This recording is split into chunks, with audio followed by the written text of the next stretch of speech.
last time we finished off, you guys finalized the dungeon, completed the slaying of the necromancer cult mage and his giant flesh golem. You rescued first mate Phil and found some cool treasure along the way. Anyone have any other input, stuff that I missed that you guys were excited about? Anything that happened that I'm forgetting? We didn't level up, right? Correct. Still level 4. I still don't even know what the hell my belt does. I'm still trying to figure Don't that know. out. It's the mystery, dude. It's the You mystery. don't know what to. I know you know Uh, what the sword do. what's that? No, no, don't know what the sword do actually. You know it's glowing, but that's all. Hmm. So you Well, guys have some mystery treasure to identify still at some point. I have a poke stick. yeah, I got this like sick enchanted sword. It's pretty awesome. Cool. Well, you guys came out the like tunnel exit behind the boss room, and you were running out as the like horde of undead's groans and noises became louder behind you, and Phil was leading you out. And let me see here.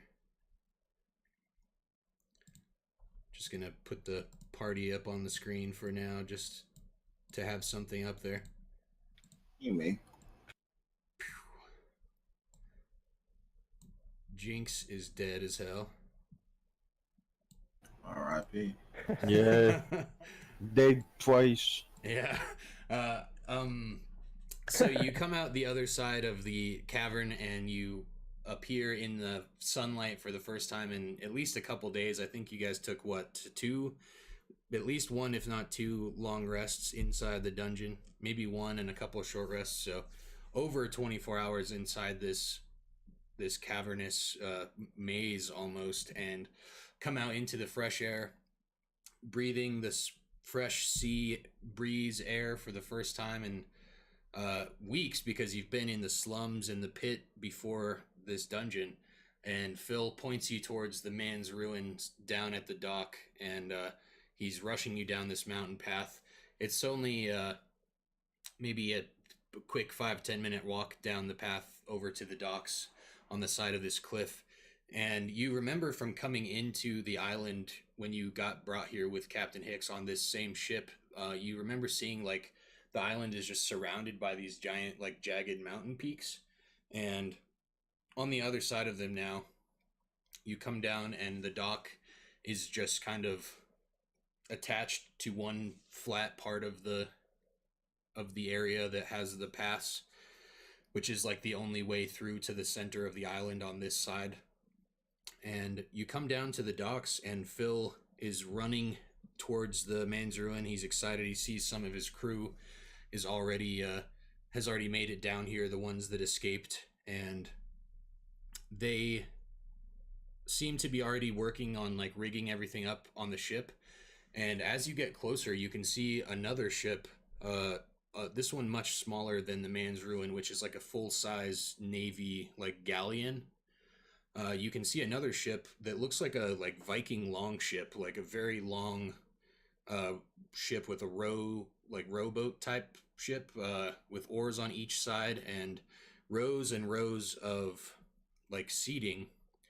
And this ship has already begun to pull away, and you can see in the distance it's on the other side of the man's ruin from you guys, and it's pulling away out into the open seas. And you can just see various random people. It's what there's a couple city guards on it, and you can see some of the nobles that you might recognize from your way into the city, and just this various group of maybe 30 or 40 random people that must have escaped the onslaught in the city of Chance and made it down here before the undead and the guards. And they're embarking on this ship, and just you can see they're just rowing their asses off trying to get away and rowing straight out into the open seas. And as Phil approaches the man's ruin, he just storms right up the plank onto the ship and yells out to his men, everybody up on the upper deck for a head count. We're about to embark, and we need to see what we're doing here, like what kind of supplies we have, how many people we have left, and what are we looking at here. And then he turns and he says, who the hell is on that ship?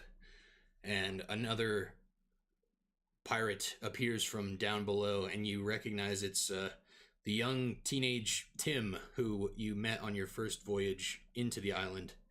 And he appears and he says, Phil, oh my goodness, it's good to see you, sir. We barely made it back alive thanks to you rushing us out of the cave before anything happened. Captain Amos of the guard rescued a handful of people and took them on the longship before we made it back here, and they just embarked as we got down here and started getting things ready, and you can see them just pulling away now. And Tim says there's only 25 of us left that made it, and Darrow, you would know from your experience with watercraft and being a captain in the past. A galleon usually is like, this is the top tier of like big, large naval ships. And this is something that you need like a crew of 50, 60, 70 people to run this thing. And they have 25. So Phil turns to you guys and he says, well, lads, what do you think? It's going to take all we got. We can do it, but it's going to be rough.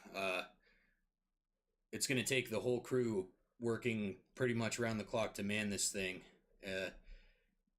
If we want any chance of escape, we've got to do it, but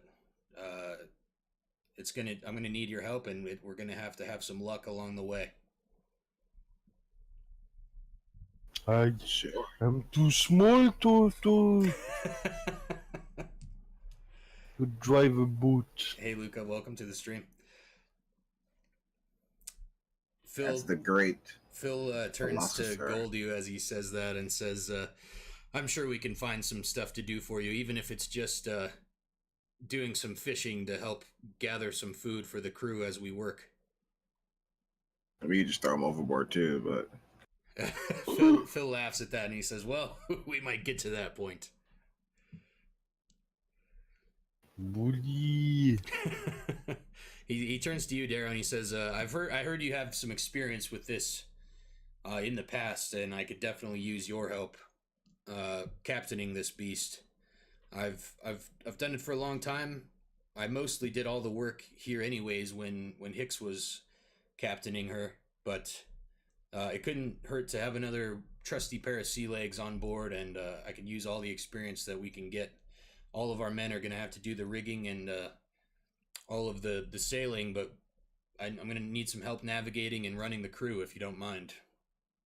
of course, Phil, my boy, I'm the captain you've been looking for all this time. He claps you on the shoulder, and he's like, I'm glad to hear it. Let's get the hell off this rock.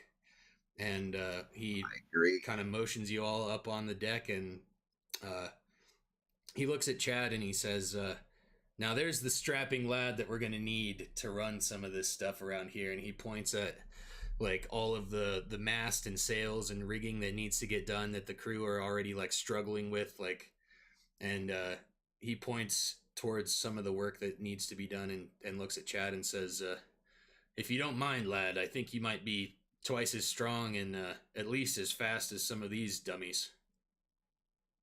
You're right. And then Chad looks at the other boat, and he's like, there's no way you're going to win this race without Chad. Phil says, I like the attitude. I don't think we're ever going to catch up to that boat, but I like that you have your head in the right place. Don't be so sure. He cheers you on as well and points you towards some people that need some assistance with your Chadley strength. Chad just treats it like a race. Right, you're just like hauling ass trying to get everything set up. Just scrambling and trying to learn, and like he's doing it wrong at the start because he has no idea what he's doing. So right now he's at his worst. He's like probably making everything worse for everyone. I don't know what that would be, like a survival check, I guess. Hell yeah. All right, let me see. Welcome to the stream, everyone. Thanks for joining in. So my survival is +1. Oh, nice. Whoa. Hey, we're getting a raid. 1 second, guys. Flynn with the raid. Thank you, buddy. Welcome to the stream, everyone. Thanks a lot for coming by. So you got a survival check and 13. With the 13, so you... +1. Oh, +1, so 14? Yeah. So you come up and Phil gives you the rundown on how he needs a little bit of help and points you towards the guys that are rigging stuff up and moving things around on the deck and getting things ready. And Tim kind of pulls you aside, and he's been the one that's like helping run everything. Even though he's like just a young kid, he was already like doing round the clock work. They had him on the night shift, and they were kind of like giving this kid hell on their first journey here. But now that he's a little bit more experienced, Phil kind of trusted him to run things while Phil was still back in the dungeon. And he's showing you the ropes, and literally showing you the ropes on how to get things rigged up, pull up the sails, and like pull up the anchor and get things ready to sail. And you catch on pretty quick. You kind of stumble around and knock a few people over and swing some boards around and kind of cause a little bit of chaos, but you catch on quick, and the anchor gets pulled up. There's like 3 or 4 of these guys of the 25 that are just dedicated to like pulling up this chain that has this like huge anchor attached to it. And Chad, you walk over and you just like move them all out of the way, and with like one like crazy like ripcord pull, you just like hoist this thing back up on the upper deck, and the ship just begins to like slowly pull away from port. Let her rip. Yeah. Guys, Phil. It's like Beyblade style. What was that, Darrow? How useless do those guys feel? Yeah, no kidding.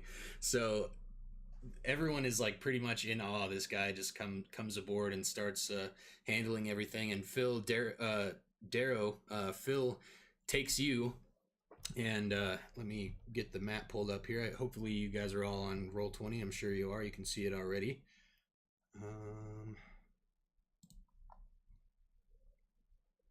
1 second. There we go. So he takes you. You're all on the ship, and it's pulled away now. And Darrow, you are up here kind of helping to captain the thing as Chad is scrambling around working on stuff. Goldu, you are just hanging around, and Phil and Darrow go off to handle the navigation and start like pointing places and giving people directions to man the ship.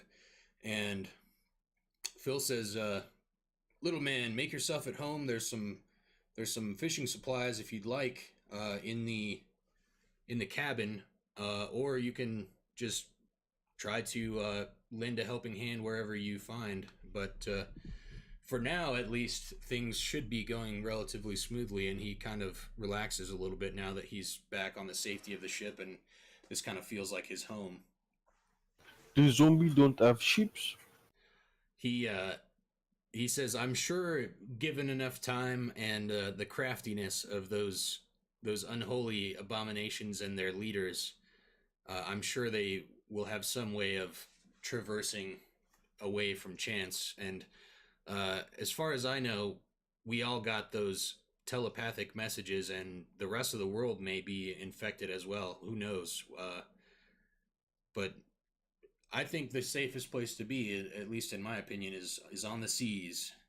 And he gives a little bit of a laugh, and he's like, "Well, I'm a little biased, but for now, anyways, it seems like a good place to start." Maybe skeleton fish? He laughs, and then he strokes his chin a little bit, and he says, "Well, I think we're all screwed in that case." I shall scout ahead when I climb to the crow nest. Oh, cool. Yeah. Okay. So you climb up the ropes and the rigging and stuff, and you get up into the crow's nest, and you make a perception check. Hell yeah. Very nice. What do you see, Goldo? Yeah, I'm trying to find how much I have 0. And this... Damn! 5! So you're going to be up on the very tall, like, center of the top main mast here, and This galleon, like I said, is like it's a huge ship. Normally takes at least 50 people to crew it, if not more, and then it can hold another, 50 or so passengers on top of that, if not even more. And you get up to the top of this crow's nest, which is probably, maybe 60 feet high up in the air, if not more. And you look out and you can see the this is a pretty cold ocean that you noticed on the way in. Like the more northern you got away from the shores of the desert where you guys started this journey, the colder the water got, and the more like white capped, like cold waves were rolling in, and the sea is kind of like a little uh, rough, and the waves are crashing against the ship and kind of like making it tumble a little bit. And up on the crow's nest, you can see just like this blanket of fog for quite some distance. And you don't see any land other than the isle behind you that you just left. And you can see some like sea birds that are just flying around, but nothing out of the ordinary as far as you can tell. I can see birds and water. So you call back down to Darrow and Phil, who are trying to get a position for where they're heading, and you tell them that you can see water and birds. Water and birds. Yes, it means we're going the right direction. I'm pretty sure. This guy's useless. Phil says, "Well, not bad for a first time," and he says, "So, Darrow, what's your experience with captaining these type of ships? Have you done much of it? What do you think?" Sure, I've captained a lot of ships in my time. He looks pretty happy about that. He says, what all have you done? Where have you sailed before? What's your background with these type of ships?" A little bit of this, a little bit of that. Caught some waves on my ships and all. he like gives you a little bit of like an eyebrow, and he's like, indeed. Well, what's your plan, sir? What would you like to? Where are we going? What's your plan, Phil? he says, "Well, we hadn't received any orders on our next mission to pick anything up. We've been working for the Nobles of Chance, which I think that ship has sailed." And he gives a little chuckle at his like horrible pun, and he says, "We didn't have anywhere to go, really. None of the men here have any families to speak of, and most of our crew is just former slaves of the pit themselves. So the world is our oyster. We can go wherever that you guys want to go, I guess. I'll be happy to help captain the ship and provide the crew, as long as it puts food in our bellies and a little bit of coin in our purse. The choice is up to you, sir." Well, the first thing that we should do is change the name of the ship. He like looks a little surprised at that, and he says, "That's quite the idea there. What are you thinking?" Listen, this is tradition. Elves that sail have to have a ship that communicates with their soul. he just. Would you like to know what my soul says, Phil? He like very quietly is like, yeah, sure. It says, "The mighty sea dick, Phil." he like roars You're out. what now? He roars laughing, and he says, maybe we can come to a compromise, and The sea dick. we can both name half of the ship." He says. The sea dick of ruin.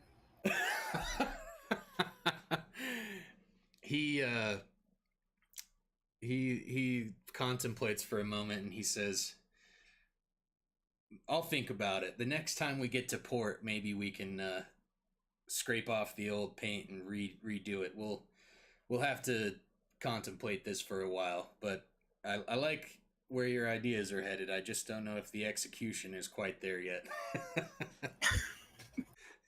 That's fine. It's fine. That's what you think about it. I just wanted to put it out there. It's not really puts a true hand shit. Remember, on his. He puts a hand on his belly and like grabs your shoulder, and he's laughing, and he's like, "I'm glad to have another sailor aboard with a good sense of humor." And he kind of like wanders and waddles off and starts checking on the crew. And on his way off, he says, "The captain's quarters are empty now. Now that Hicks is gone, I'm gonna just remain where I was staying in the first mate's cabin. So you're free to take the quarters. There's enough room and bunk in there for the three of you." Nah. And he just waddles off to go and check on everybody and talk to Tim about the supplies and how they're doing. Oh wait, can I yell at Phil? Hey Phil, I do have an idea where we can go. If you don't mind. He turns back around and he says, "Absolutely. I just have us headed just due south away from the island for now, but we can change course whenever." Could you get us back to where you picked us up? We still are missing 2 people, and we haven't heard anything from them. He like holds his chin for a second and thinks, and he's like, "I think I could if I." And he like looks up at the sky for a second, and it's starting to get dark out, and he's thinking about it, and he's like, and he kind of just motions for you to turn the wheel like a little bit to the left, and he says, "If we follow the trajectory of where that longship is heading for about 3 or 4 days in that direction, and then we head due south from there, we should be able to go right back on the path where we came from originally." And then he kind of just like has this curious like look about his face, and he's like, "Yeah, I don't see why not." And he says, "Just follow those directions." And then he just turns back around and starts to waddle back away. And he explains it in a way that like obviously a sailor like Darrow would understand kind of how to go. Did you say due west? He's like, "Yeah, sure." And okay. The ship starts to slowly turn towards the direction that he explained to you. Hey V, welcome to the stream. Welcome everyone. Thanks for coming by. So he goes off to talk to Tim about how the crew is holding up and how they need to make some changes because everything is understaffed and they don't have enough of a crew, that they're going to have extra people on the night shift and whatnot, and they're trying to get everything stocked up. Goldu, your Discord is bugging out. What's going on, man? 1 second. Oh, it's fixed now. You good? Yeah. Cool. So the crew is all like still like hustling everywhere. Chad, you have just been like outgunning these people, just getting shit done. And Phil comes over to you and says, "Hey, head up to the top of the deck and meet up with your friends and take a break for a second, buddy. We should be good for a while. The sails are full and we're headed in the right direction. I think my crew can handle it from here for at least another day or two before we need to get some help again." And he kind of shuffles you off to take a break with your buddies. And Phil is like wandering around the deck here, and Goldu, you can see Chad and Darrow like hanging out on the top of the deck, and Phil kind of points you up there as well and says, "Why don't you guys all go settle into your cabin and get some rest? I'm sure you've had a long journey in the caves.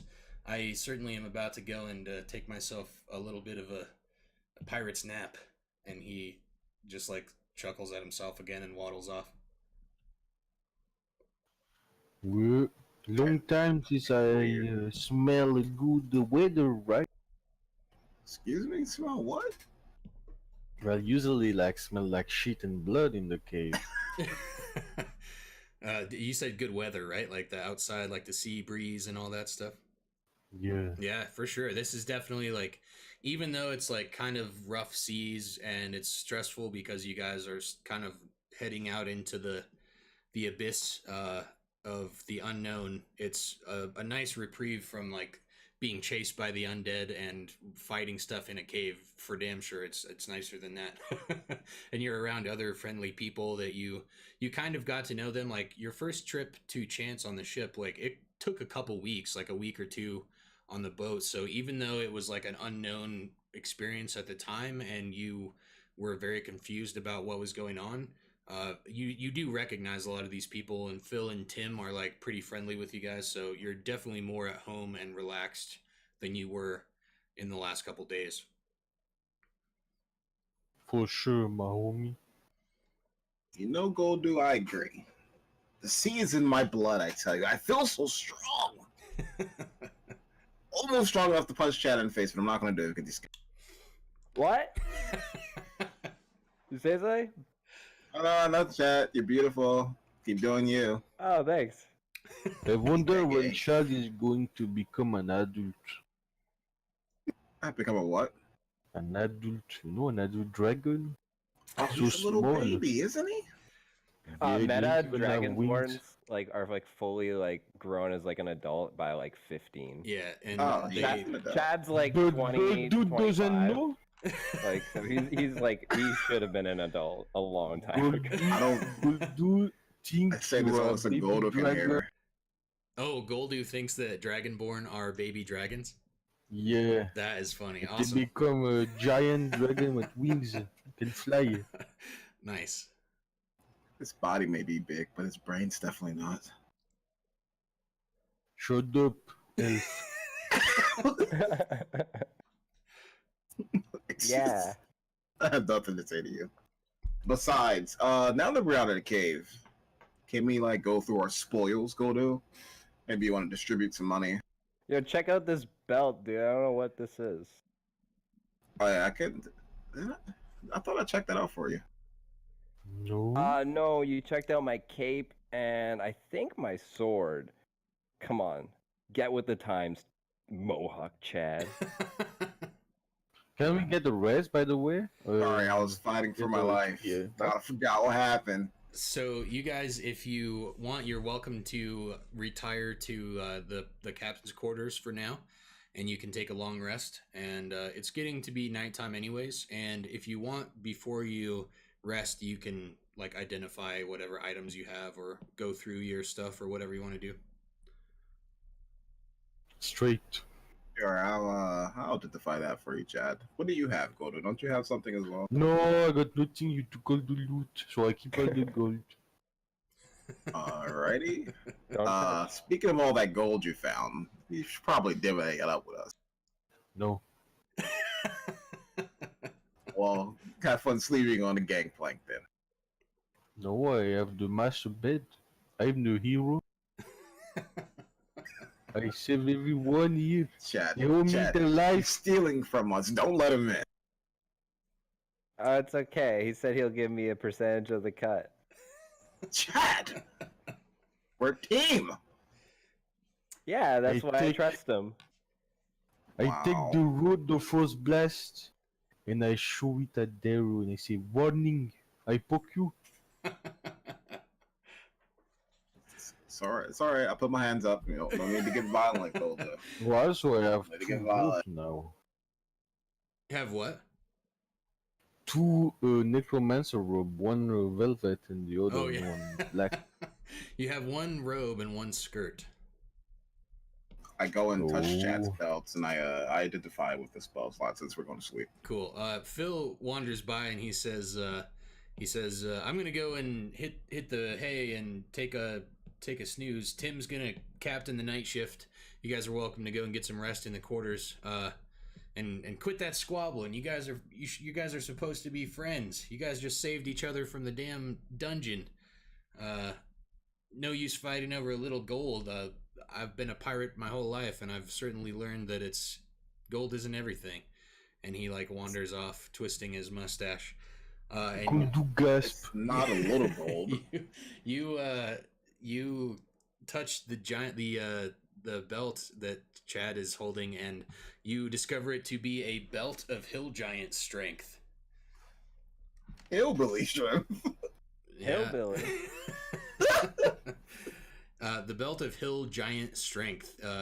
If you are wearing this belt, your strength becomes 21. Wait, what? What do that That's So what Chad. it just A becomes belt for 21. strong people. You strong now. Yep. No matter what your strength was before you put it on, when you put it on, your strength is 21. Wow. All right then. Sweet. Yep. Nice belt, Chad. I knew this was the Chadliest belt. It's very Chadley, yeah. And you can. Now we need to find you a shirt. Yeah, you've pretty much been naked this entire time. Have you noticed that? Because he's a baby. He's a newborn pup. Anyway, Goldu is hungry, so he's gonna go to the kitchen. Okay. Pooping in the kitchen again, dude. I forgot about that. Phil, I actually forgive you for that Oh one. my god. There's a I can't Okay. believe they let you guys back on this boat. Oh, is it the same boat? Yeah, it's the same boat. So, Maybe there's still loot around. I don't have the map of the under, like the lower deck this time. Nothing is gonna really happen under there. You guys can check it out if you want. Don't steal from friends, Goldo. But if you want to go down to the galley and get some food, they have a little bit of supplies, but they also have like the fishing gear and stuff if you want to try to catch your own food and I cook it want up. to drink booze and eat. Okay, they have some. You can go down and they have like a couple of casks of rum left, and they have just some like regular rations. Like they have a storeroom stacked up with like what your like adventuring rations that you guys started with, just like a room full of that kind of stuff and some casks of rum. And one of the crew members down there, as you go in, he's like, "This is all we got for the journey, so be a little cautious with it, but enjoy, man. Thank you guys for saving Phil and for essentially saving us." And he hands you like a little wooden cup to fill up with rum, and he leaves you to get your supplies and whatever you want to do. And all of you guys can go down and do that as well if you want. What a kind gentleman. I shall drink until unconscious. I'm about to check the captain's quarters to see if there's anything cool in there. Cool. So Goldu spends the rest of his evening eating and drinking and trying to relax and enjoy himself. And Darrow, you wander off towards the captain quarters, which is directly underneath like the wheel and the upper deck where you're at. It's just in one of those little doors there. There's like a nice big, essentially like a loft type room with some actual like furniture and a nice like table for setting up your meetings and plans with the first mate and stuff. And there's a bed, and then there's like a smaller little couch type thing, and there's quite a few open areas where you could rest up and stuff like that. And you go in and you can see a desk that must have been Hicks's like personal like writing desk where he was running this ship from and all the operations. And you can see some kind of miscellaneous papers scattered about, some old pairs of clothes that are just thrown on the floor, that he wasn't really like keeping this place very tidy. And you see another journal that's a lot like the one that you found on him on chance, and it's like another writing journal that he's been keeping that's sitting on the desk. Ooh, journal. I go grab the journal. Cool. You go and pull up a spot at his writing desk, and the journal says like property of Hicks on the front, and it's like a nicer leather bound like notebook, and it's got some pages ripped out, and then the first page that you open it up to is dated like some strange date that you guys don't understand the dating system of it. And right underneath the date says arrival at docks heading back into Chance from the statue run, which you take to understand is like the last day of the journey of when you guys got to the island. And it says We finally arrived. We picked up some stragglers along the way from the desert coasts. Can't believe there was anyone alive out there, but maybe Rosiel will give us a good deal for them, or we'll be able to bargain with them. That whole new entire time. And he says, it's about time for me to catch a lucky break and get back out on my own and not work for these fools anymore. Maybe just a few more runs and I can retire from this stupid island. And then at the bottom of it, it says like a little side note, and it says, the stragglers spoke of another couple people who were headed to a different island off the desert coast. But there are no islands off the desert coast. And then there's like a couple dots, like ... And he says, I've heard stories of ships disappearing off that coast, but never any that I took seriously. And the note ends, and the rest of the journal is empty. Well, that doesn't sound too good, to be honest. And you see some various like pen and ink sets and some maps and whatnot scattered around the desk. And this is the captain's quarter. It's yours now, and this is essentially like home base for the three of you while you're on the ship.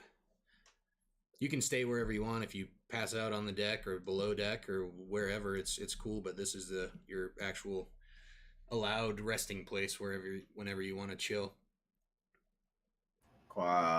I look around and see if I can find some of Hicks' boots. They were pretty hot. You actually do see some in some of the like piles of clothes left around, and there's like a big closet behind his writing desk, and then there's like a window out to the back of the ship. You can see like some like ruffled like frilly shirts that he was wearing, like this like red silken frilled long sleeve like pirate shirt, and then this pair of like super shiny black leather boots that like goes up to the knee and has like a cuff on the top. Yeah, this is definitely pirate attire. The guy lied to me. Yeah, he was like full blown like crazy pirate guy. All the boots are nice. I'll take the boots. Cool, you have some badass looking boots fitting the captain of this ship. And then I guess I'll hit the bed. I'm taking the bed. No one can take the bed from me. I'm the captain. Yeah. You give everyone the like I am the captain now look, and you jump into the bed. Look at me. Chad, were you checking out the captain's quarters as well this time, or what were you up to? Chad was gonna go to like I'm assuming it's like night now.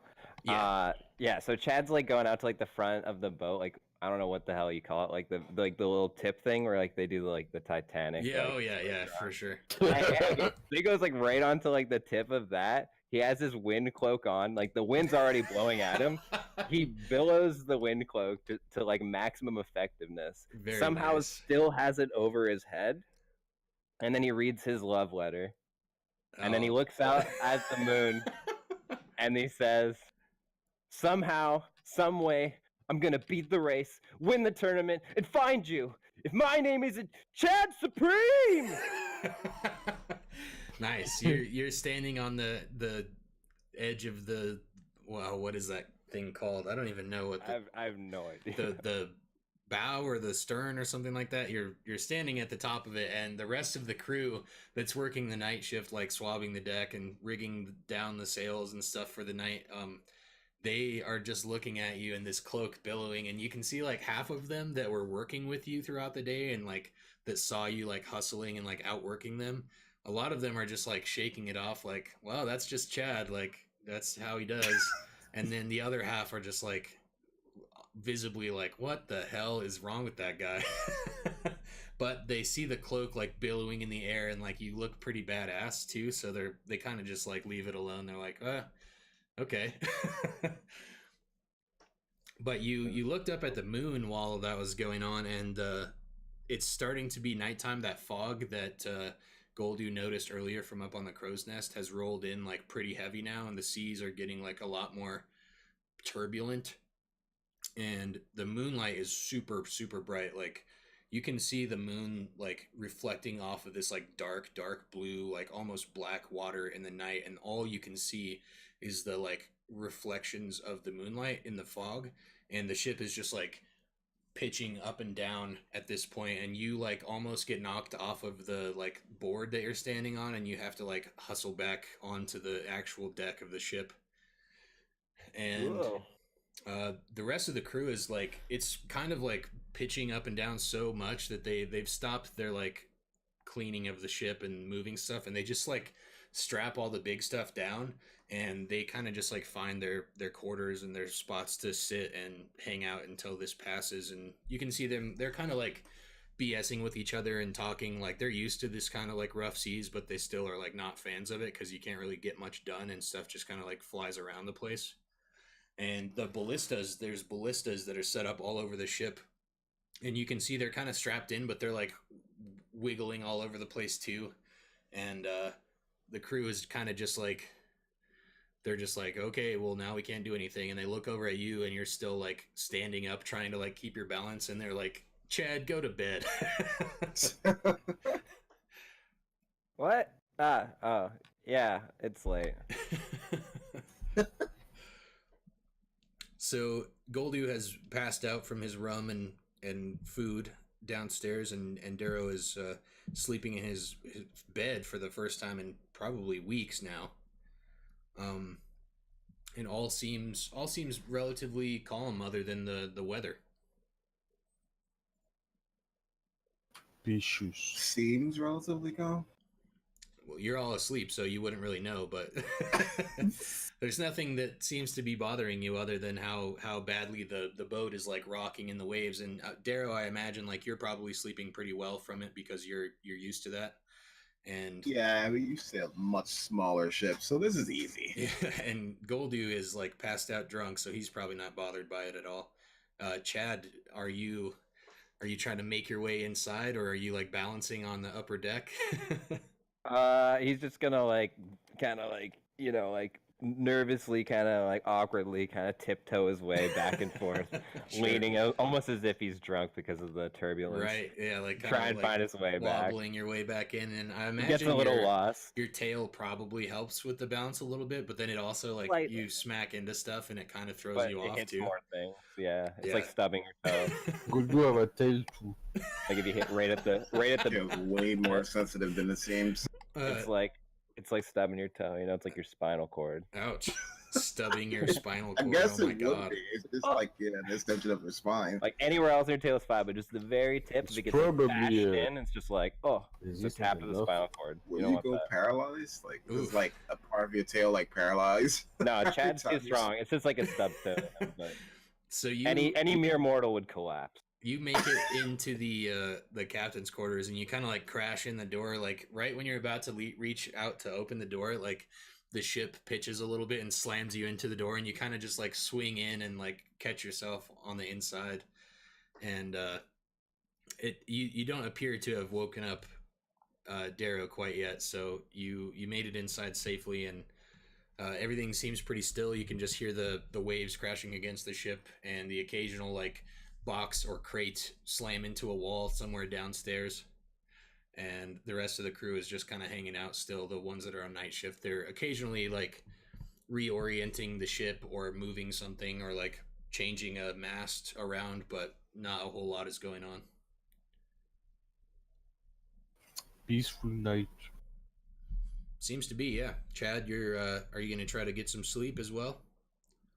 Yeah, Chad's is gonna be like, man, I forgot how fun it was to stumble. Just shouts that. And then he like tries to like share the bed uncomfortably with Darrow. I like see this massive white dragon get in the bed and just like, sure, have at it. You're 'Cause just this is like definitely big enough for both of us. you just like roll over and you're like, whatever, dude, and just like continue to try to get some rest. I kind of grab his tail and curl it up as a pillow. And Nice. Chad like, turns around and like, no, it's my tail. He like curls up around his own tail. Real sensitive about his tail nowadays. I could imagine Chad being like, use your own tail. All right, you guys are all sleeping, so that's going to be a long rest. I don't know if you guys needed to take one as far as your character sheets go and all that, but Oh, definitely. I was like, Oh a yeah, 16 dude. cool. Yeah, go ahead and take a long rest, fill everything up. Everything is replenished. Wake me up. So Phil will reset his position. You guys are all inside. Goldu, you're downstairs. I'm just kind of orienting everything where it would be. None of you are out on the actual deck, but this is close enough here. So, you guys are sleeping more or less peacefully. A little bit rocky of a journey, and nothing really eventful happens. The day and night passes. You're traveling on the way to the place that you guys were picked up, and um, unless any of you guys had anything that you wanted to do, we'll fast forward a little bit. You kind of just continue to live life on the ship, helping out as much as you can. Chad probably doing some of the same duties with like helping everyone move things around and rig up the sails whenever needed. And Phil is kind of like getting closer with Darrow, and you guys are both imparting some knowledge on sailing and navigating to each other. Goldu, you're quickly drinking through all of the rum supply on the ship, and a couple, maybe almost a week goes by, and you're getting relatively close to your destination, and it's another. What is our destination? So Darrow and Phil decided to just head back towards where you guys got picked up at on the coast of the desert, and where Vex disappeared with your companions on the rowboat. So Don't remember then. you don't remember? No, I'm kidding. Okay. Goldu doesn't. Okay. Goldie just has not thought about that in weeks. So you guys are getting relatively close, around the same area where you got picked up at, and Phil says, like, according to the captain's log, and as far as I can remember, we're almost there. It should be any time now. We'll be able to see where we picked you guys up at, and it's night again, and things are pretty dark. He's navigating by like the constellations and just kind of basing it off of his memory of going by this coast a couple times, and everything seems uneventful, and you guys retire for another evening of rest, and Phil is like taking the night shift this time and says like, if we see the coast or happen to see anything, we'll come grab you guys. And everyone gets back to bed, much like where you left off, and you're all awoken by this insane thunderous crash, and you can hear the splintering of wood, and like you hear this rushing water sound of water like coming into the ship from the decks below, and you hear just like crazy scattering. All of the crew just begins running around, and you can hear Phil from up above you. You're all in the captain's quarters sleeping, and Phil says, "What the hell is that beast?"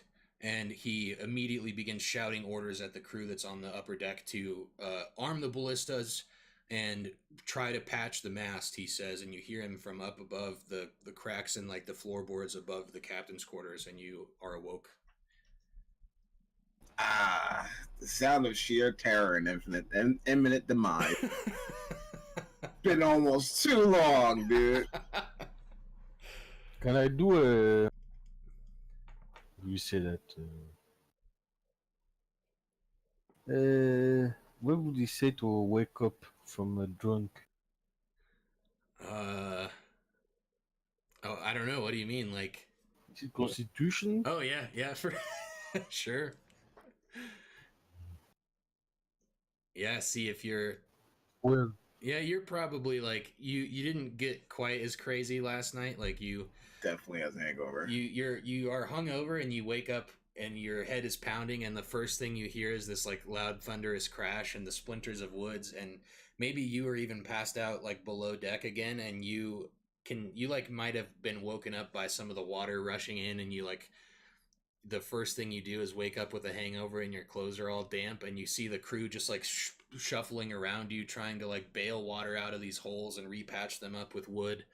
And you hear Phil screaming from above deck for everyone to get up and start working and helping and to man the ballistas and get up here and help fight off this attack of sorts that he has cried out about.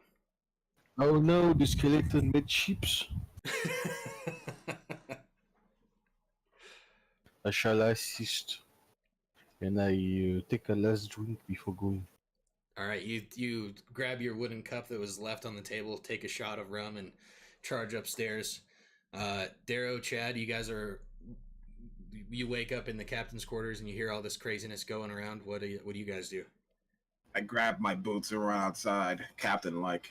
Nice. So you're like you bound out the door and you're still like pulling the last boot up on your foot as you come out the door, and you say, "I'm here. What's going on? What's the status?" And Chad, are you up? What's going on as well?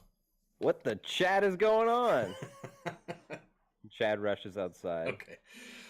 So you guys are all essentially in the positions that you're in now on the ship, and Phil is crewing the wheel on top, but it's like you get outside and it's like totally pitch black outside. The sea is like black glass, only illuminated by the little bit of moonlight that's hidden behind like the dark storm clouds, and the fog is rolled in again, and you can see almost all of the wood on the upper deck of the ship is cracked and destroyed. The main mast has a large crack going down it and it's barely hanging on, and the main sail of the ship has a giant rip right down the center of it. It's still hanging on, but it's tattered and it's kind of just like flapping in the wind, not really getting filled up at all. And Phil is just like rapidly trying to steer the ship and right itself to where the course was, and he's like pointing and like telling everyone to get to their stations and man the ballistas and like unstrap all of the gear that they need, and he's like shouting out to like patch the holes downstairs, and he's like, "Thank God you're here, Darrow. We're under attack by some foul beast."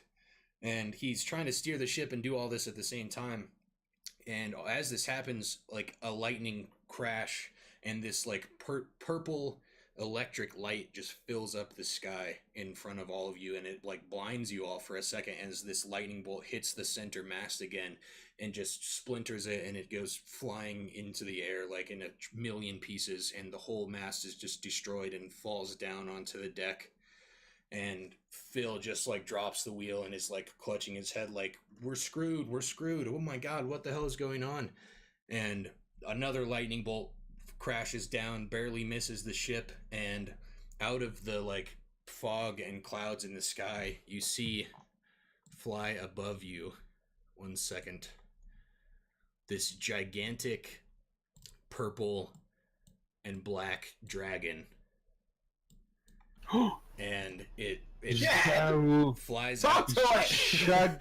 It flies out of this cloud, and it's like this gray and black cloudy looking dragon skin, and on all of its joints, and you can see all of its horns and like teeth, and on the points of its like bat-like wings are these like purple amethyst looking crystals. And this dragon is like diving in and out, and it's like ducking behind these giant towering waves that are crashing, and you can barely see it for a second, and you see the purple crystals like shine in the moonlight, and then it disappears back behind a wave and then pops up and goes behind a cloud, and you can barely see it.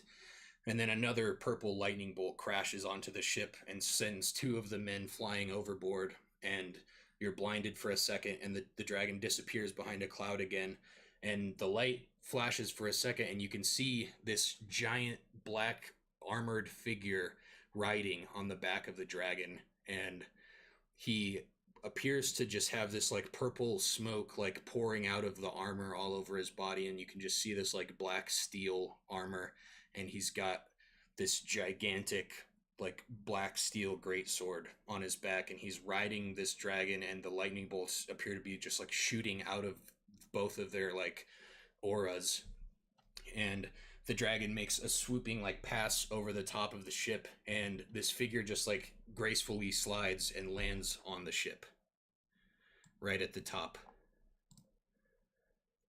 everyone on the ship's now looking at Chad like, And the dragon is like swooped across and dropped this guy off.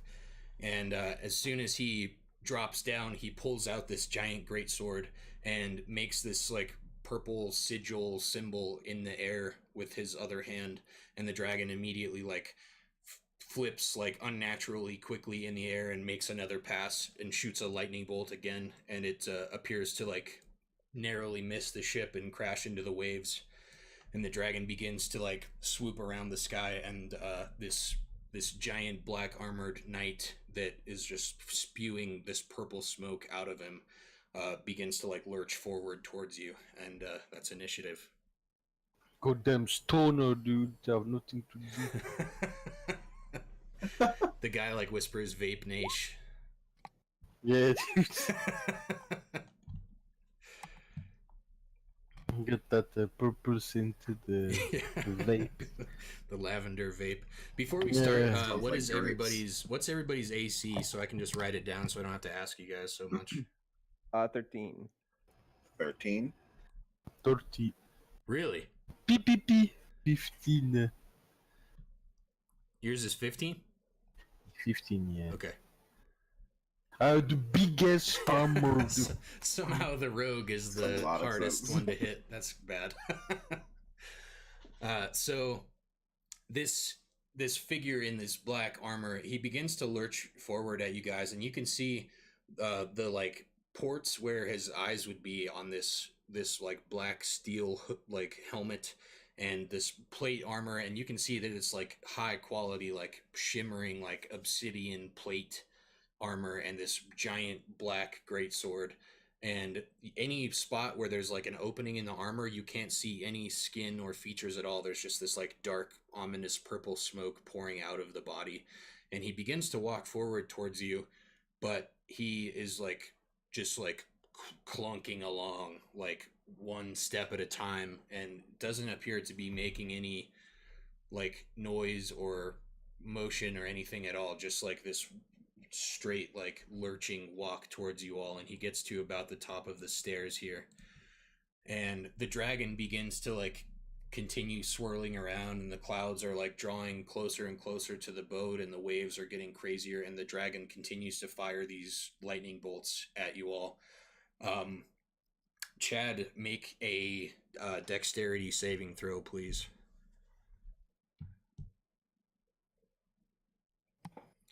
Nat 20. So as this figure jumps itself off the dragon and lands on the ship, and the dragon is swirling around in the sky, you look up at it just in time to see that it like opens its mouth and hurls this purple lightning bolt at you, and you narrowly dodge out of the way, and it cracks a hole in the ship right where you were standing before. And it is Goldu's turn to act. Oh, yo. Big danger here. I look at the black knight, Mm-hmm. and see I'm still drunk, so I look around and I see my friend, and I look up, I see the dragon, Mm-hmm. and I need to think about the situation, you know? So you're like, your head is pounding and you're like, have a little bit of like brain fog, and you're just like, oh my god, what the hell is going on? What should I do? And you see the Black Knight like lurching forward, and he gets to the top of the stairs. You see Chad like dodge out of the way of this crazy like unnatural purple lightning that crashes into the ship, and you're just getting to the top of the stairs yourself, and you see all of this stuff unfold, and the Black Knight seems to be like affixed towards you, and he's just heading down the stairs towards you guys. Okay. So I clap my hand, Okay. and I take one of the rope, like the black one, Okay. and I flip it, and I say, watch this. Okay. I hide myself behind it. Right.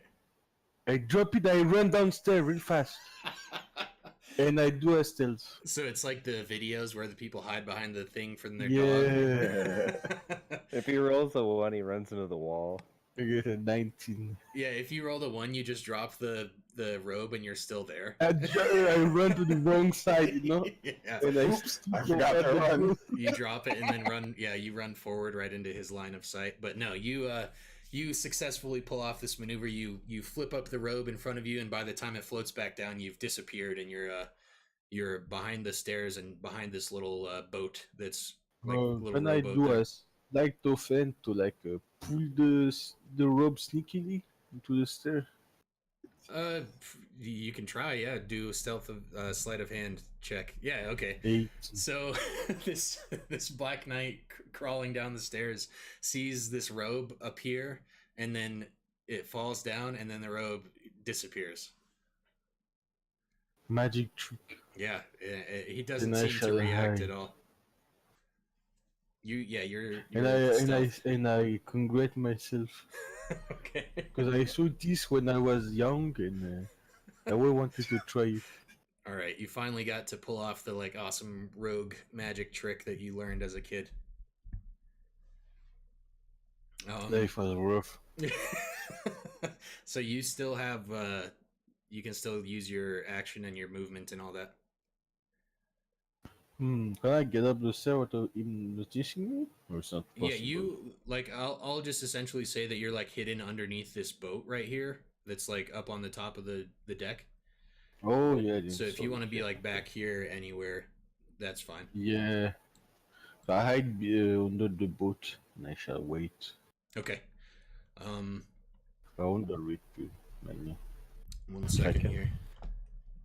So the big dragon cannot shoot at me? You assume that it can. It shot at Chad. Yeah, but if I'm under the boat, Yeah, maybe it doesn't see you. You have no idea what it knows right now. I have no idea of anything. 1 second. Initiative. It was Goldu, then Chad, then Darrow. So, next up is the knight, and it takes a move and lurches down the stairs, and it heads this way. And when it gets down the stairs and on the same level as you, Darrow, it looks at you and it like mutters some strange words, and a little bit of the purple smoke like appears out of its mouth. And it, let's see, 1 second. It like does this weird sigil thing again and like snaps its fingers, and the dragon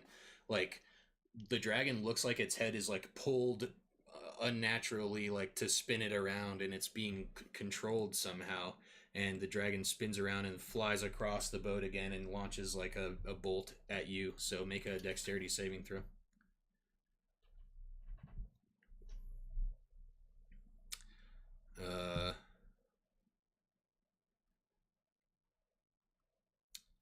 I think you. Hold on a second. 13, we failed, we failed. You did it with advantage, I think, or something.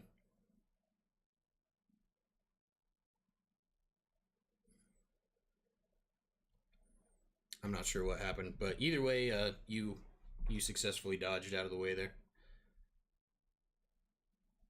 You still there? Uh-oh. He got hit by lightning in real life. Yeah. He dodged out I'm of sorry, the what hall. happened? You accidentally rolled it, like you clicked something wrong and you rolled it with advantage or something. I'm not sure what you did, but Okay, I just roll it normally then. but you dodge out of the way and you barely avoid it, and you take like a little bit of a blast on the tail end of this lightning bolt, and you take, let's see, 4 lightning damage. Ow. And the knight continues to like lurch towards you, and then it is Chad's turn. All right. Chad says, Chad! "That's not a normal dragon." And I got a stinking feeling that dragon is Chad friendly. And then he looks at like the knight, Sure. Hey, what do you even want with this anyways? It seems like a lot of effort just to sabotage our race. The race! Then Chad goes into a rage. Nice. And as you shout out about the race and you're trying to talk to these things, you can see Phil still trying to steer, but the lightning is crashing around and the ship is like flying to pieces. And Phil is like struggling to like keep a hold of this ship. And he sees Chad fly into a rage and he says, "Get these monsters off of my ship." And he just like cranks on the wheel again and goes back to it. And he says, "Use the ballistas if you have to." You got it, Chad. Chad starts running in, and he's gonna try and make a melee attack if he can. Yeah, you are. I know the squares on the ship are a little bit weird, but you're probably 5, 10, 15. You're probably about 25 feet away from the guy, so you could probably make it to him if you want. Yeah, so I'm just gonna run up and go into a frenzy, and I won't be able to activate it this turn, but I will do a reckless attack. Okay. All right, trying to get in my new values with my bonus belt of mountain giant strength. Hill giant strength. Hell giant. There is a different item called a mountain giant strength. Hillbilly. All right, so it's 26 hit. It does, yes. Cool. And that will be 9 plus 8, 17. 17, damage. Okay. And then he has advantage on me for the next turn. Okay, you smash into this guy. And what weapon did you attack him with? The Elder Steel. Okay. So you smash into this guy and you hit him right in like a point in the armor where normally would be like exposed skin. Like you catch him like right underneath like the arm like gap in between his like elbow and stuff, and where you normally would have like connected with skin, there's just more of this like purple smoke erupts from him, and he just like slowly like pulls the arm away from where you hit it at, and you didn't seem like he really was phased by the attack at all. And next up is Darrow. Oh boy. I turn around and run. Okay. No, I'm just joking. I want to cast heat metal on this guy. Hopefully that works. Is there a range to heat metal?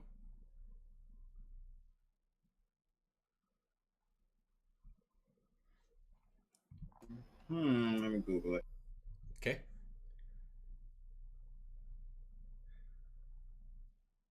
"60 feet. So yeah, you're 60. You're good if you want to try it. I cast heat metal What are you trying to cast it at? on its entire armor. Okay. That does not require a saving throw or anything at all, right? Nope. Nope. Okay, Just so an action. you like pull out your bagpipes and you blast this guy with heat metal, and you see absolutely nothing happen to his armor. His armor sucks, guys. We lose. You still have movement and bonus action.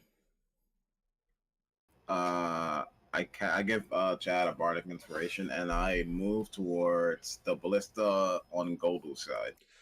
Okay, so Chad, you feel bardically inspired by a sweet bagpipe tune that's played just for you, and Whoa. Darrow, you move in front of the ballista, and when you get there, make a perception check.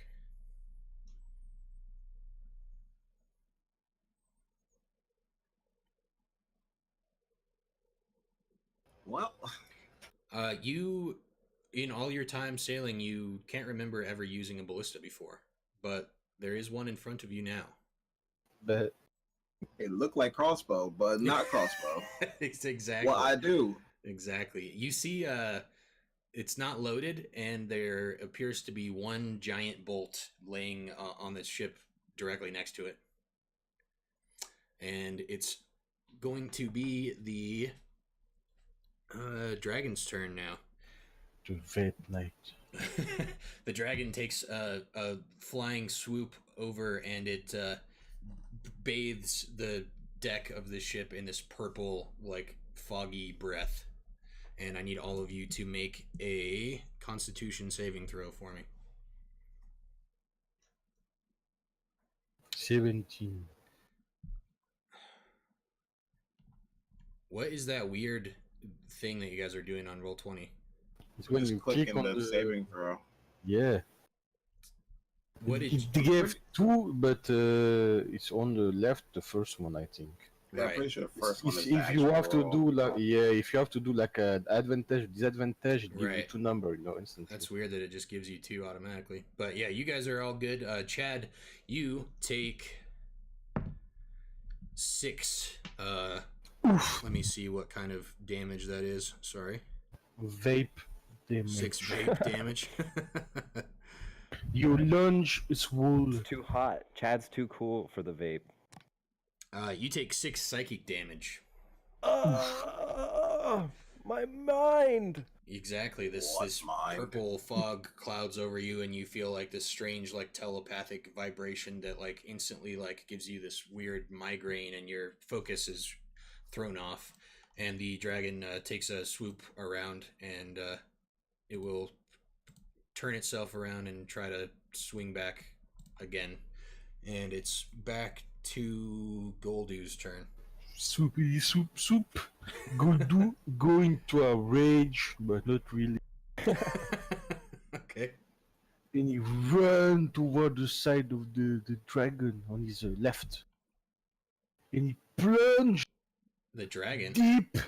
No, the vape knight. Okay. So you're gonna like go behind him or No, on his side, on his on right. on his right side? Wait, or On right his there. left. Yeah. So Okay. you like jump up on top of the boat. And I go and I plunge deep into his body, the road, the force blast, and I boop him off the boat. Oh, with the rod of force. Force blast, yeah. And Okay. I scream, Ka me, Oh my god. me.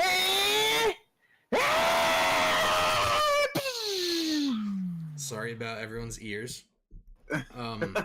So you hit this guy with force damage, and this like massive blast of force comes out of the rod. You like held it and charged it up and tried to launch it at him, and it just passes over him, and he doesn't even notice that you're there. I say, fuck it, I threw the road in the water. All right. Hey. It By road. flies overboard and sinks into the black water below. I want to do an investigation check to him. How can I defeat my power? Yeah, roll investigation. Ooh, 11, 2 times. So you look at this thing and you can tell that from the smoke pouring out of its body, it appears to be made out of this like magical smoke stuff, and it's just covered in this like incredibly ornate like animated armor, and it appears to be immune to the heat armor that Goldu or that Darrow cast at it, and the force damage that you tried to hit it with. Strange. Literal plot armor, guys. He's from Japan. Your guess, he's resistant or immune to certain magical attacks. Can I try to slide? I don't have an action left, or investigation take an action. Bonus action. You used your action to try to hit him with like the force rod, and then I just let you have the investigation check. You can still have your bonus action if you want. Can I try to slide off in and look inside him? Sure. Wow. 19. All right. Yeah, you like creep up on him. He still hasn't really noticed you're there, and you like peek inside the armor, and yeah, it's just all this like purple smoke. Yeah, if you don't feel the Kamehameha, I won't feel my hand. Yeah. Strange thing. We do need to think about it. He didn't see me, right? He said he didn't notice me. He so still I'm fine. appears to be focused on Chad at the moment, who he was attacked by. Okay. Then Guldu shall wait his next turn. Okay, it's back to the knight, and he is going to try to make a longsword with this great black sword attack on Chad. That is a, let's see here. Oh, he has advantage on you, correct? Because of the reckless attack? Yes, he has advantage. Okay, 23. Yeah, definitely. I have 13 armor. And it's, let's see, 9 slashing damage. Okay, and does that get halved? If you're resistant to slashing damage, then yeah. Yes. So rage gives me resistance to slashing, bludgeoning, and piercing. Cool. So yep, half of that, and he will make another longsword attack. 2 longsword. 23 again. Oh, hold on 1 second. The huge raid from Random British Dude coming in, you guys. 1 second. Random British Dude with 24. Thank you so much. Oh my gosh. Blitchy, Vex, Sausage with the dab, Papa. Thank you guys so much. Let me give a shout out to Random British Dude. Random British Dude. The host from Chocolate as well. Thank you so much, Chocolate, my friend. Yes, you guys got here just in time. If you are new to the channel, we're right in the middle of a D&D campaign. Our characters are fighting a animated suit of armor with this crazy purple magic inside and a amethyst crystal dragon that's flying above and attacking their ship currently, and they're right in the middle or beginning of this this battle. So thank you so much for the raid, Random British Dude. Much appreciated. Thanks for the hosts, everybody. TJ, wonderful to see you. Thank you so much for coming by. Chocolate, good night if you're going to bed. All right, let's get back to it. Thank you guys for the patience as well. Sorry about the interruption, party members. It's a homebrew campaign. Yep, absolutely. If you have not checked out all of the previous videos or you're new to the channel, you can check out my YouTube, and all of the past episodes are there. We're starting a brand new campaign tomorrow night that will be premiering at the same time, 8 p.m. Eastern US time. And then every week we'll have the Wednesday and Thursday night campaigns going. So welcome to the channel. Thank you for coming by. Let's get back to it. It was the second longsword attack from this guy, so you take another 9 slashing damage there, Chad Supreme. Alrighty. And he makes that weird electric-looking floating sigil symbol in front of you, and the dragon lurches around and blasts a lightning bolt blast at you. So make a dexterity saving throw, please. Blast, a lightning bolt blast. Blast, blast, blast. 5. Do I survive? You can use the bardic inspiration, Chad. That's not gonna save my ass. You're more than welcome to use it if you would like. I will save it for something a little closer. So this thing, let me see here. It hit you 2d10 plus 3. 1 second. Ooh. That's a good Bye, one. Chad. What the heck? The other one did like 4 damage to Darrow, and I take like 2d10. It did that damage to him on a miss. It was like a near miss. Yeah, you might have been able to him. dodge it, dude. I thought it hit him. All right, you take 14 of this like psychic lightning bolt damage, and it blasts into you and it knocks you prone. My hyper intelligence, it's fleeting. And that is the knight's turn. It's back to you, Chad. You can use half your movement to pick yourself up. I will do that. Okay. Can I use like a perception check? And this is very specific. Chad just wants to know if hitting him with a hammer would make more sense than trying to slash at the smoke. How would you possibly know that? Well, there's a perception of like maybe I can dent his armor. Asking for a friend, someone says. You can. That's amazing, Blitchy. That was good. You can roll perception if you'd like. Yeah, bonus. 18. You have no idea. You look at this thing and you're like, hammer good against armor, but smoke. And Chad is like trying to run it through his head, like how you're supposed to kill smoke. and Chad, his migraine just increases. Smash Trouble the for me. Beatles. But you can try to Cool. do whatever you would like. Well, in this instance, then Chad would pull out the hammer Okay. and be like, "I gotta dent this armor." Okay. So I think that's his bonus action to switch weapons. You don't have to do that. You can just do it. Okay. It's fine. Cool. So yeah, I'll just do that, and I guess I'll do a frenzy attack, but I won't do reckless. Sure. Okay.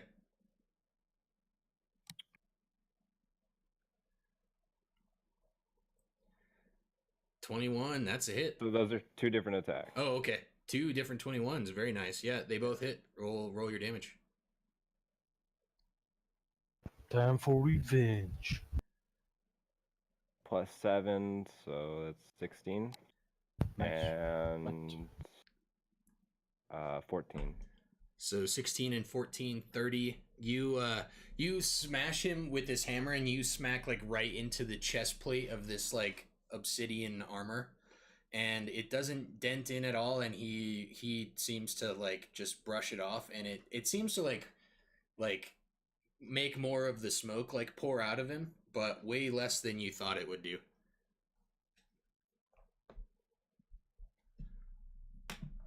Wait, did it not do anything because it's obsidian? The heat metal. Well, I guess that's my turn. You're not sure. It is now the dragon's turn, and the dragon is going to swoop down and try to bathe you guys in his psychic goodness again. So everyone make a Constitution He's saving gonna throw. flatten us again.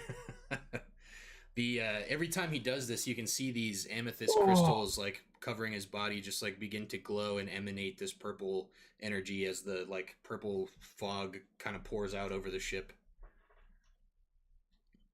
All right, Goldu and Darrow seem to dodge out of the way of the smoke, and Chad, you... Let's see here. Not quite as bad as the last one, but pretty bad. Godzilla charge up. Yeah, that's a pretty good description, little dog. Let's see. You're going to take 7 psychic damage this time. Chat. Chad, that was. I got you, buddy. It is now Darrow's turn. And this thing has flown back to the other side. The bonus action, I give Chad another bardic inspiration, and then I use the read to roll his hit die for health. You use what? The resting read you gave me, like way back when. Okay. What does it say?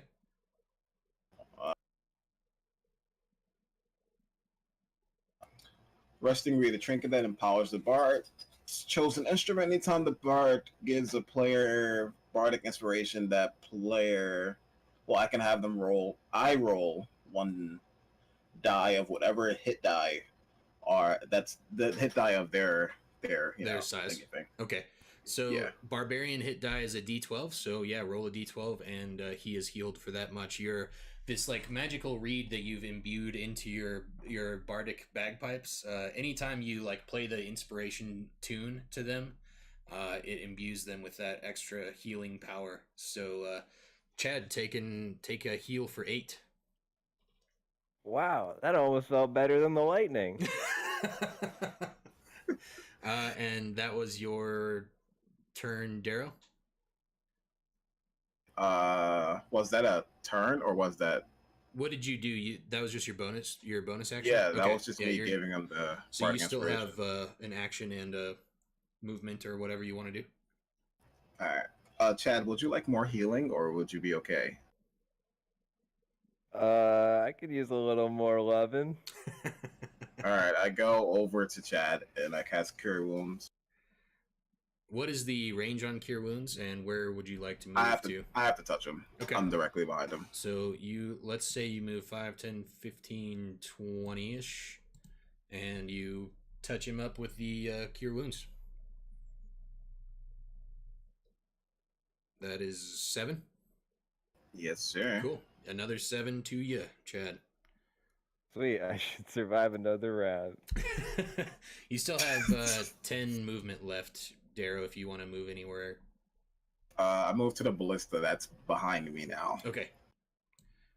I'm trying to shoot this thing. If you guys would just let me shoot it. It is now back to Goldu, and Phil screams out as he's trying to maneuver this, and the fog is accumulating on the deck, this purple energy, and the lightning strikes are continuing to like smash in and just smash up the boat. The sails are completely gone now, and he's essentially steering a boat that's just like floating in the water, and he's just like screaming, and he just says, "Shoot that damn thing out of the sky!" Trying to do that, Phil. And yelling at us, not helping.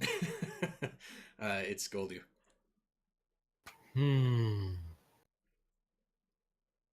I go behind the big Vap Knight and I stab him. Hey, you have a good night too. Thanks a lot. All right, you run behind this guy, and he still hasn't noticed you. And you make a stab with your dagger. Yep, my golden dagger. Okay.